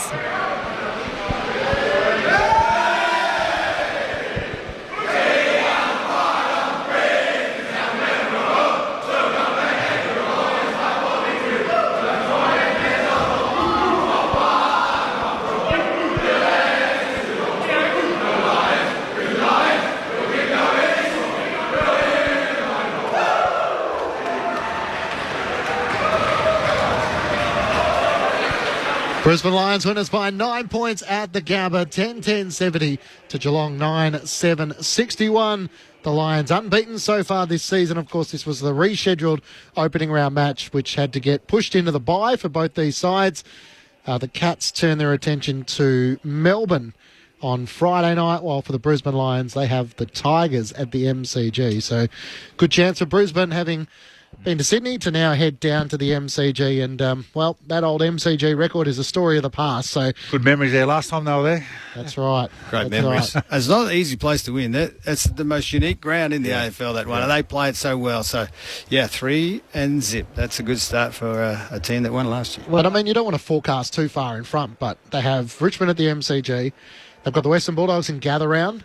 Interesting game. The Dogs will hope to get a few players back. Adam Treloar, Marcus Bontempelli is still on the periphery, Jason Johannesson. Then Collingwood on a Thursday night here. I mean, the potential that they could be, 3, 4, 5, could they be 5-0 heading to that Collingwood game ahead of Easter? I mean, what a massive occasion that would be. That will be. Everyone, every team, as I say all the time, that when you talk to the AFL, every Lions, they all say, please send Collingwood for our home game. Because that's just the best games, and their fans go anywhere. They put bums on seats, don't they, the Pies? Absolutely. No doubt about it. I think we can head back down to Jess Stewart. Yeah, I'm really lucky to be joined by Levi Ashcroft after a gutsy resilient win from the Lions and pretty great, great crowd numbers for the conditions. So you must be pleased with that one and a goal as well. Yeah, 100%. It was a great win. Didn't really start well altogether as a team, but fought back to get a great win in trying conditions. I just want to ask you before I throw you to the lads upstairs, what did that goal feel like? Because it really was a super crucial moment for the team, and one step and a goal. Yeah, 100%. Your first goal is always a special goal. Got the crowd going, so it was a bit of a momentum turner for us, and got us going in the right direction, which is good. But we had to finish it off, and we did that. I'll throw you to the lads upstairs. Levi, Jason Nakametis here, up here in the box. How about that first goal? You never know when it's going to come. You've had to deal with your brother being in the team, and of course you had a fantastic, last year and the year before, just building your career, trying to get drafted and father and son. How have you handled those expectations, mate? Because it can't be easy. No, it's not easy. I feel like just any other draftee or any other player, Aka, it's so special to be able to play for the Brisbane Lions, as Dad did and Will did. So it's a really special, special thing for us to all play for the same team. I feel like any other draftee, and just so lucky to be able to put on the Lions jersey. And your sister, she might be able to get there too. I know she's in the academy. It's the Ashcroft family is still going. What was it like at half-time? Because you're getting well beaten. They were fantastic, Geelong. They put the pressure on you and made sure they spread the field and then got you on the counter. Geez, they ran forward hard. What happened at half-time? I think we were just losing in the contest, and as you said, they were getting forward. Really dangerous. Their forwards and wingers and mids were beating us forward. That was in the midfield chat. That was something we needed to get on top of. Their mids were getting goal side of our mids and working a little bit harder. So a bit of that, and then in the contest, as I said, we were getting beaten. So I think it was after that. I think it was Brucey said it was like 39. 13 inside 50s to us in the second half, so we turned that around. Yeah, Levi, Matt Primus up here, well done on the game tonight. I thought, just what you mentioned, that second half, obviously you're new into it this year, the belief in the guys to be able to not have the game on their terms in the first half, and Geelong were all over you, but the belief how quickly to turn around rather than having to throw different players in different areas, just look at what you're doing wrong and lift your intensity. What's it like feeling that belief amongst the 22 who go out there? Yeah, Fags and the coaching staff and all the boys, we have so much belief in each other. There's no real need to do any personnel change. We back all of our players in the positions that they play in. So, we just go back to our process, win the contest, get the ball going forward. And we sort of changed our style a little bit, open the game up, use our uncontested game in the second half and take it on a little bit more, whereas in the first half we were surging it a lot and they were setting up behind the ball nicely. So using our uncontested game, changing the angles, and lowering our eyes inside 50. So, just backing ourselves as we did and got the result. Unlike our day, Levi, starting on the bench meant you were no good. You're rubbish. They just put you on wherever. But today, you and your brother started on the bench. How did you find that experience? Same amount of game time, mate. So it doesn't matter. It's all changed, I know. What was it like sitting there with your brother? Because you both be just wound up, ready to go. Yeah, it has changed, hasn't it? When you guys were playing, it was sit on the bench until someone got hurt or something changed. It's like had 4 tactical subs back in the day. But it doesn't matter, I think, to be able to play in the team, in the 22 and 23 is all that matters, I think, and we're all building to be in September in the back end of the year. I was just going to ask about Kyle Lohman because he's been injured. Before I throw over to Price, I asked the question, what's happening? Because did he get injured during the game, or was he just sort of coming in and maybe just copped a couple of knocks and it just wasn't working for him? I'm not 100% sure. I just had a chat with him before, but I think he had a bit of a sore ankle coming into the game, and he did that in round 1. So I think maybe a bit of an issue there. I'm not 100% sure, but I'm sure there'll be some reports during the week and what happened to him. But I think, he played 3 quarters, so he played the majority of the game. So I think he's going okay, and hopefully he can get ready for next week. Levi, Michael Price, mate, congratulations on the game and that goal as well. I just want to ask you about the other players within the setup that inspire you. Dunkley, 12 disposals in the last quarter. Your brother had plenty of the pill. McLuggage, 16 after half-time. And Dane Zorko. Who are the ones that step up and really catch your eye as somebody to chase after as far as attitude goes? Well, those 4 guys, they're great ones to chase after, I think. Dunks he's the heart and soul of the team. He's in and under. He's doing all the hard stuff in the middle to help our other boys in there like Lockie and Will and Huey. So we really value him here at the club. I think he's all Australian level player. So he's huge. His mindset and so team orientated. So he's huge for us. And then as you said, Will was unbelievable tonight. He copped a few knocks and copped a few things in the media during the week, and I thought they were unfair. And he bounced back. Just the player he is. So, those things are unfair, and that shouldn't happen to him because he's a star and he's going to be a star for a long time. Lockie's huge. He was selfless today. He got a bit of a tag from O'Connor, so he was playing a bit of half forward, letting our other boys get to work in there, but so selfless, all those guys. So great to have them leading our team. Levi Ashcroft is with us on ABC Sport following their 9-point victory. I'm interested, obviously, you weren't a part of the Brisbane Lions premiership last year. How many premierships did you play in underage footy? 3 Sandy in a row and then 2 for Brighton Grammar. So how ready did you feel when you got the opportunity to complete your first pre-season and then play your first game? Yeah, I felt really ready to play AFL. I've been a dream of mine for such a long time, and I've been preparing for that for a while now. And again, such a privilege to be able to play for the Lions, such a great club. They put a lot of faith in me to play me from the start, and I feel really ready and ready to go for the rest of the season. So what's been the biggest difference, or maybe the one thing you didn't quite expect at playing at the top tier? You've got to run a lot harder than you do. Especially when you're playing on the wing. It's not easy, but I love it. It's good for me. I love running hard and really working for the football and working for the team. And it's a bit different underrated footy, but it's the best footy to play in. What about the actual speed of the board? How quick the players handball? Yeah, it's completely different. If you don't play AFL, you have no idea what it's like because the ball's moving so quickly. Everyone's running so much harder. It's so good to be a part of it because it betters yourself and betters the team. So what ran through your mind, Levi? You're 18 years of age, Lachie Neale's 31, a dual Brownlow medalist, and in the third quarter he comes to the forward line just to try and mix up his game a little bit, try and get involved in the game, and he had a couple of crucial plays in the second half to try and play his role as well. Yeah, he did. Again, so selfless. Captain of the team, leads from the front. He just does that. The coaching staff came to him at halftime and said, we're going to put you at half forward and play a bit of that fifth role and sort of bring the tag out of there, and it really helped us. Then all those other 3 guys, Will, Huey and Dunks, could get to work, and it was so crucial for us to get us back in the game. So again, so selfless, he does that for us all the time, and it's so huge. Now, Acker was full of praise for your goal. Harris Andrews spotted you off a step, you nailed it, but Bruce Revere was the other one. I mean, on the run from 50, it was hard not to be impressed by that, and the crowd get right behind him. He's a cult figure. He is. He's a star. Comes on as a sub. He was huge for us. So he's so quick. He works so hard on the wing, and he's one of the. I reckon he's one of the best kicks on our team. He's a great kick. He kicks it really long and hard, and it's, as you saw in the goal, it's unbelievable. So much skill. That's what you want, though. You want your good kickers to be having shots on goal. Not sure about Eric at the moment. He's got to get a bit straighter. We'll work on those boots. But, so the final question I asked Levi is, how do you pull up after a game? You've played 3 of them now. What's it like? Yeah, it's you do get very sore after the game. Lots of knocks and stuff. Still got a few knocks from last week, so it's not easy after the game. A lot of ice bars, a lot of recovery, but just try and get myself ready every week, best I can. It's a good team to be a part of. You won your opening 3. Good luck against the Tigers next week. Thanks for your time. Thanks, guys. Appreciate it. Levi Ashcroft joining us from the Brisbane Lions rooms. There's something exciting, Matty and Akka, hearing from a young player, such high raps on him.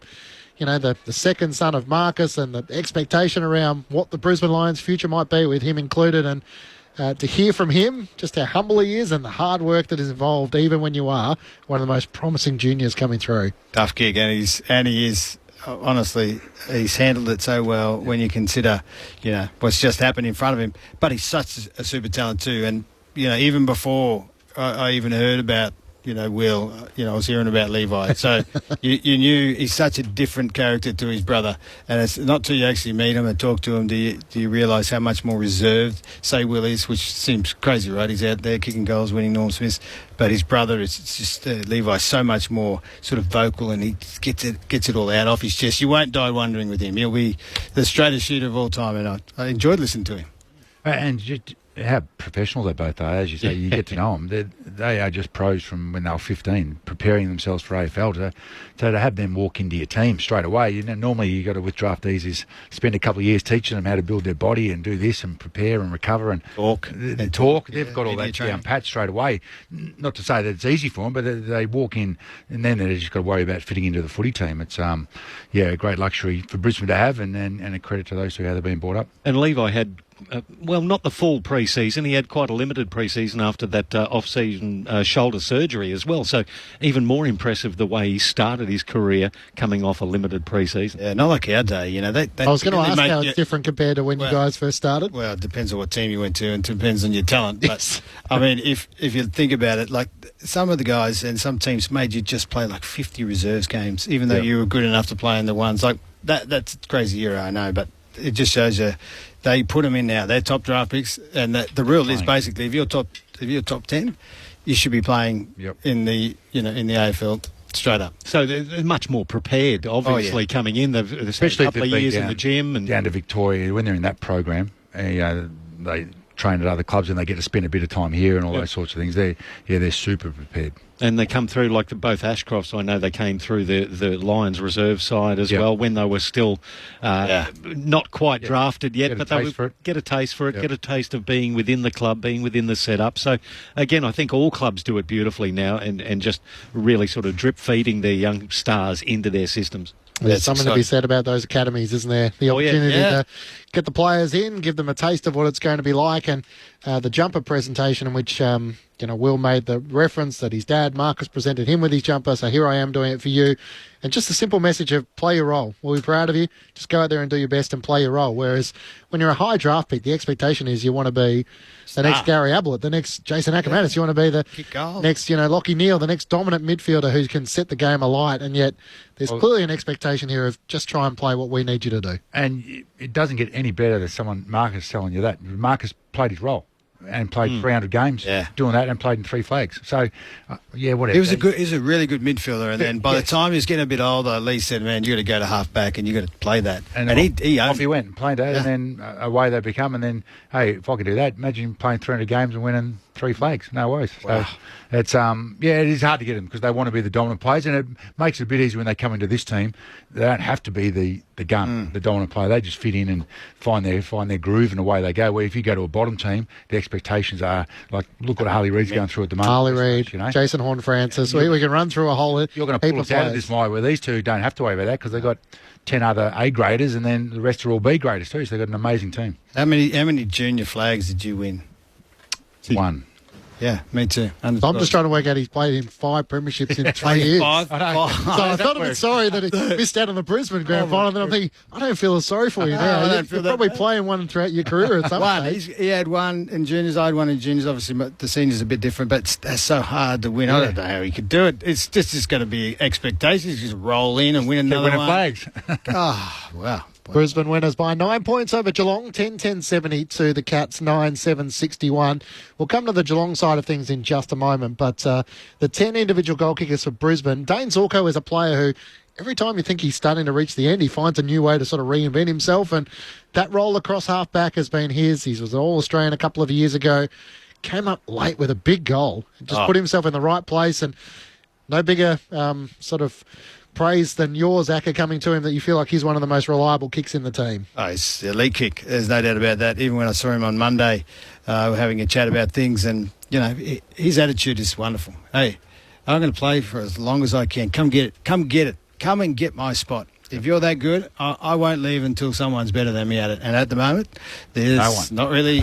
There's no one. There's not anyone getting close. He's still been amazing. He only moved back there because of the injury to Kitty Coleman. Kitty Coleman, at full fitness, is going to struggle to get that spot back. Absolutely. But you imagine 2 of him, or Reveal, and, you know, if they can get that right, Bruce is there. And then, of course, you know, you got Zorko and even Kitty coming out of the back line. That's a bit scary. Oh, yeah. So they've got a string of players to come back from ACLs, and there's probably the reference to LeBron James. Everyone thought, well, hang on, what are you trying to say? But what he was trying to say, I think, is what you've articulated superbly, is that I want to hold this spot, live this dream for as long as I can until someone tells me they're better than me, and that'll be Chris Fagan's challenge. But Kadeen Coleman, ACL to come back. Tom Duday, unfortunately, has had a horrible run with injury. Link McCarthy is refusing to give up on the dream. He's still hoping that maybe there's a small bit of possibility in the back end of the season.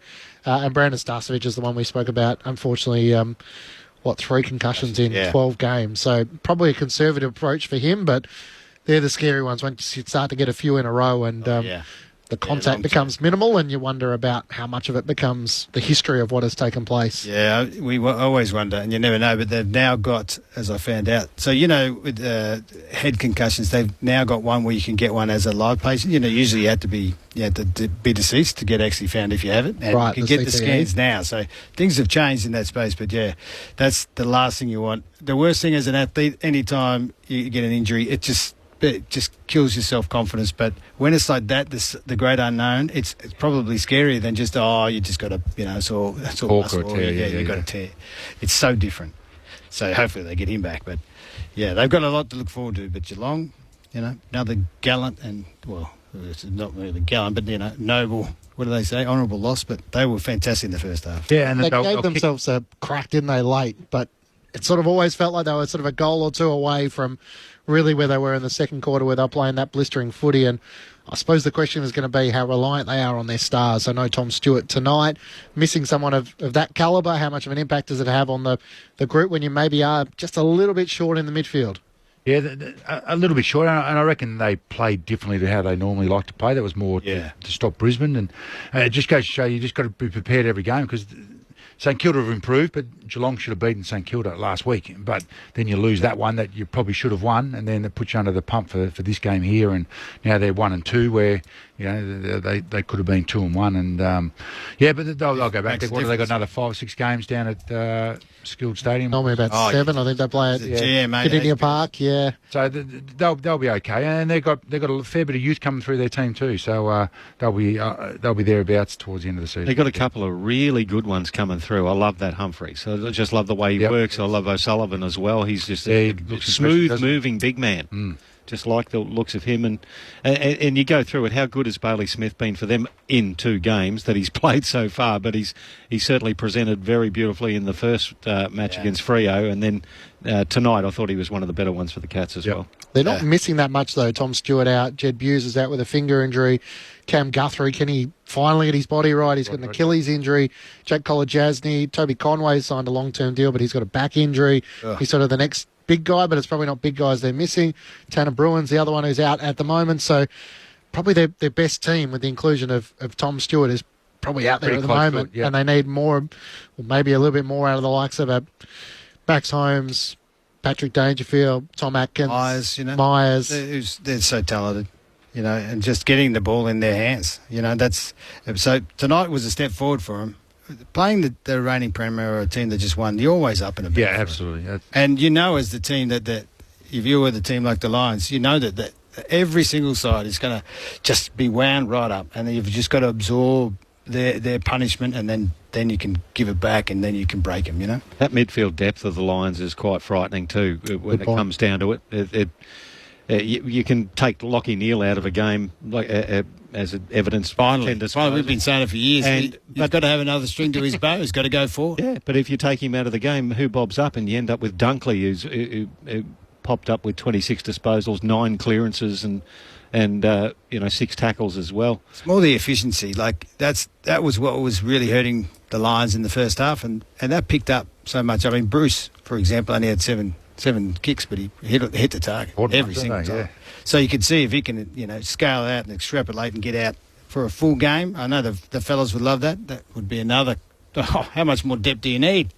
Oh, I said to get a bit more out of Max Holmes. To be fair, he had 29 disposals. He had 2 clearances, 3 inside 50s and a goal. So he got plenty of the footy. It's just whether it can be a bit more damaging. And probably Bailey Smith is the other one. He had 25 disposals, but a kicking efficiency of 22%. So 5 clearances, 11 tackles and 8 inside 50s. Yeah, he finds a lot of it inside, but a lot of quick kicks. I thought from my memory, it's been a couple of years since he's played, hasn't it, with his injuries, but he's a bit smooth than that. But look, you're coming back from a knee, you do take a bit of time to find your way, and the way he used to play the Bulldogs is completely different to how they play here, but he's certainly somebody that stepped in to be a ball winner for him. Tom Atkins did a job too. Tom was good early. Yeah. 7 clearances, 14 odd tackles. He battles really hard in there. It's funny. It's just more the ruck stocks for Brisbane too to be concerned about, and same with maybe the inability of the big rucks down there in Geelong. I mean, Fort he's just so brave and gallant, but he looked like he was out on his feet after 5 minutes at times. So it's not easy to step up to the big league. He's getting, what is he, 32, 33? Darcy Fort is 31. 31. So, being a ruckman and having to be quick and agile as well now, that's a tough gig. And on a very slow deck like tonight, I thought he just looked 2 or 3 yards off pace. But who knows? If he has to play next week, well, he has to play next week. He didn't do a bad job. I mean, they won the hit-outs quite conclusively, Brisbane, against, Blitzhausen and DeConey are 2 very, very athletic, good ruckmen. So they exploited him on the run. I mean, winning a tap's one thing, but around the ground, that's where you need that pressure. That's the difference. And he just, he looked a little bit running back in defence. Probably the first game of the year anyway for him, but tough gig. Was it illness for Oscar McInerney? Was it the word? That was the word that came through. Late withdrawal illness. Altitude sickness? Perhaps it was, the rain hits him first. It does. It gets there a foot earlier than everybody else. How tall is he? He's huge, isn't he? 205. 205 for Oscar McInerney. Right. 204 for Darcy Ford. So in the end, Brisbane too strong in the second half. They booted 7 goals to 2 to run out winners here at the Gabba and keep their unbeaten streak alive so far in season 2025. So a good win for the Brisbane Lions. In the end, the other match taking place at Launceston tonight, talk about a blockbuster that was taking place as well. Hawthorn prevailed by 12 points, 10-16-76 to the Giants 9-10-64. This was a bizarre game with the breeze taking place in Launceston. The Giants booted 5 goals, 7 to 2 behinds in the first quarter. Then Hawthorn in response, only to outdo them, kicked 6 goals, 8 to 2 behinds. Then against the breeze, Hawthorn were able to capitalise. They kicked 4 goals to 2 in the third quarter and eventually ran out winners despite booting 4 behinds in the final term to the Giants 2 goals into the win. So maybe the win dropped away a little bit throughout the second half of the match, but certainly Hawthorn are still unbeaten so far in season 2025, and they are a team heading to the bye now, and then they have Port Adelaide in gather round. We can join our commentary team who've got the chance to catch up with Hawthorn midfielder Cam McKenzie with some of his reaction. So, Cam, pretty joyous scenes in their post-game. A good feeling amongst the group, it's fair to say? Oh, unreal. That's, to be 4-0 now, going into the bye, it's just an amazing feeling. That was a hard-fought grind of a game, and to be where we were at quarter time and then to bring it back the way we did is just, we're so happy. What was the message at quarter time? Obviously got jumped, but a fairly big win factor. What was Sam's message at quarter time? Yeah, we probably didn't play how we wanted to. I think we didn't really embrace the contest as well as we could have in that first quarter. So we knew that we had the win in the second, but we still had to make the most of it and not just blaze away. And I think we did that, and that's what got us back in the game at half time. Obviously, it was a really strong win. What are the factors that changed in the way you approached the game with pretty unique conditions this evening? Yeah, I think it's, two different ways of playing. When you're kicking into the wind, it's more contest, more of a stoppage focus, and also, not letting them run and gun and sort of get to the back of the bubble. And, when we're kicking with it, on the other hand, it's, chain, open the field more, and really get it out on the outside and, use the ball well. In the third quarter, obviously they had the win, yet you outscored them 4-2. What do you think was the biggest thing that enabled you to play so well in that third quarter? Because the win was still pretty strong, wasn't it? Yeah, it was. I think that first quarter helped us a lot. I think we didn't really know what to expect. And then, we made some adjustments and the coaches worked out what would work for that third quarter. And I think we executed that really well, and it showed on the scoreboard. We were able to kick 4 goals, which was really good, and set us up really well for that last quarter. And your own game, 30 disposals tonight. Thought you were outstanding. You must be happy with the form you're showing so far this season, and a really good performance tonight. Yeah, thanks, mate. It's been good, I guess, to get a bit more midfield opportunity. Obviously terrible that Warps went down, but I've been happy and still a lot to work on. And I'm happy in the way I'm progressing each week, which is good. We'll throw upstairs now. You've got Chris Robot and Michael Maney, Chad Wingard and Nathan Burke. Fire away with your questions at Cam McKenzie, guys. Chatty. Thanks, mate. It's Nathan Berg here, mate. Cam, excellent work today by yourself. Thought you were outstanding. The ability to recognise that, hey, first quarter's not quite working for it. That's not how we want to play, and then change it is a real sign of maturity in a football team. Do you take confidence in your ability to be able to do that week in, week out? Yeah, definitely. I think if we look a few years back, we probably were a bit new, and I guess we had a lot of young guys who were sort of emerging and working on their own games. But now we've got a big group of emerging leaders who are still young but understand the game really well. And I think matching that with the coaches and what they were seeing just really helped us work out how to change the sort of narrative of the game and really get it back on our terms. I always find that the sign of a really good side is a sign who at least 90% of their thought process is how we want to play. Yeah, we're mindful of the opposition and we know what they want to do and we'll stop that. But if we do what we want to do, then we'll win the game. Is that the mindset of the Hawks at the moment, that if we do what we want to do, then it doesn't really matter what the other team do? Yeah, definitely. I think so. We definitely know we have a brand now that holds up against anyone and that it's hard to play against us now. I think if we bring the heat and bring the pressure and we're able to embrace what they bring at us, then we feel like we're always a good chance in each game. And I think today probably added a bit different with the wind and a few different aspects that we had to work through. But yeah, it's definitely another step in the right direction that we can, adapt when things aren't, I guess, normal. And yeah, we can still get the job done. Cam, Chatty here, brother. Well done on your game, mate. I thought you played terrific, probably one of your better games for the club. I just want to talk about one role that I noticed happened, I reckon, in the second or third quarter. But Jack Gunston, do you want to talk about his role on Taylor, if you know more about it? But it seemed like he took him deeper into the ground. Was that a tactical move by the coaching, or was it Gunners just taking that initiative, do you think? I'd assume so. Hick's always got some plans and tricks up his sleeve. And yeah, Gunners has done that role before on Wiedering and other, elite key defenders. And, he's been doing it forever, and he just shows up and, does his role and kicks goals. And that's why he's a superstar and one of the greats of our game. And so for him to be able to do that and really, I guess, limit the impact, I'm not 100% sure if it was Hick's plan, but I'm pretty sure it was. Probably just last one from me, mate. Obviously, with Day getting a tag early on, what was said from Haley, I suppose, with you guys in the midst? Was it kind of like we're going to have to work together, try and, who cares about, is it let Day kind of do his thing, or we're going to help him out? I suppose you lifted as well as Nashi, and I thought Finn did well when he came in there. But what was the messaging from the team aspect on helping Day, or was it kind of just everyone lift and try and go from there? No, we definitely we thought that that would happen, and that Bedford would either go to Nuke or Day, so we definitely were prepared for that. And Storm just spoke about it being like a team thing, and really making it hard for Bedford, and really making his day challenging and helping Daisy where we can. And I think we were able to do that, and he was still able to have a big impact with, in that second quarter he kicked those 2 goals and really turned the tide. So yeah, it was definitely a team I guess midfield plan to really make his day challenging and to help out those guys. Well done, mate. Cam, congratulations on the win. Chris Rowbottom here. I know you get this comparison a lot, but every time I watch you play, I just see flashbacks of Sam Mitchell going through the midfield, the way you sort of get the footy and you're able to sort of stop and make things slow down a little bit and find little pockets of space.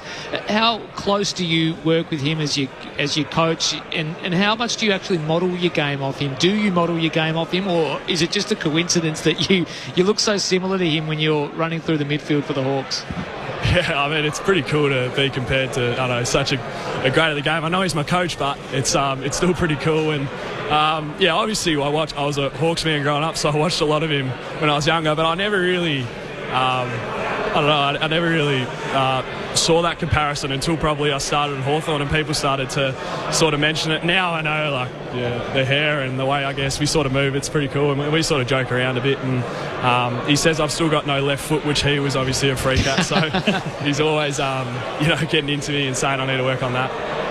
And just on the team as a whole and the trajectory of the side, and going back 12 months ago, we were speaking about it upstairs, about where you were at sort of zip and 5, and then we know what happened in season 2024, and now you will be labelled as probably the premiership favourites. How does the club sort of deal with the noise and the expectation and everything that comes with that, particularly so early in this journey of what was supposed to be a 3 or 4 or 5 year rebuild?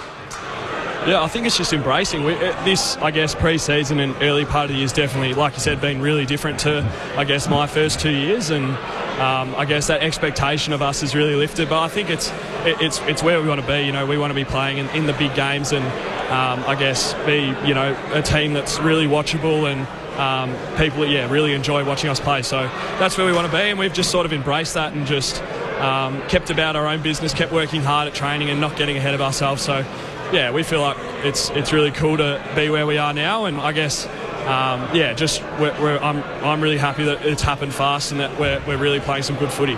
Cam, Michael Maney here. Cam McKenzie there chatting with our commentary team down in Tasmania in Launceston, winners by 12 points. So just to keep everyone on their toes, Hawthorn are 4 wins and 0 losses. Brisbane are 3 wins and 0 losses. The Gold Coast Suns are 2 wins and 0 losses. How does that happen? And the possibility Adelaide could be 3 wins and 0 losses tomorrow if they beat North Melbourne. The votes for the ABC Footballer of the Year, rapid fire, Matthew Primus. Yes, difficult for some votes. Obviously, Geelong and dominant in the first half, and then Brisbane dominant in the second half. So 3 votes to all the Brisbane players. I gave 1 to Payne. I thought he was a rock down there, especially in the second quarter when they were under the pump, and then in the second half he was outstanding. 8 intercept marks, 11 possession, which isn't a huge amount, but he just repelled so many ball movement attacks from Geelong. So yeah, I thought he was terrific. Zorko, I thought in the first half he tried to create, even though most of the other team were on their back of their feet, not quite getting anything. Nearly 900 metres gained, so it showed he was trying to get the ball out in back 50. And 3 to McCluggage, so 6 inside 50s, 7 clearances, 8 tackles, 30 touches. I thought he was probably the dominant mid there. 3 to McCluggage, 2 to Zorko, 1 to Payne. Thank you to the team. Brisbane winners here at the Gabba. We'll chat to you tomorrow on ABC Sport. New from ABC Books. Gang terrorism. One of Australia's most senior police officers, Nick Caldis, has some stories. Do good work. Live by your beliefs. Fear no one. Behind the Badge by Nick Caldis. Book and audiobook available now. ABC Sport Digital Radio. Your home of netball. Let's get into that performance the other night. As we said, Tommy Cochrane, teenager on debut. Great to see him have a go. Now, bro,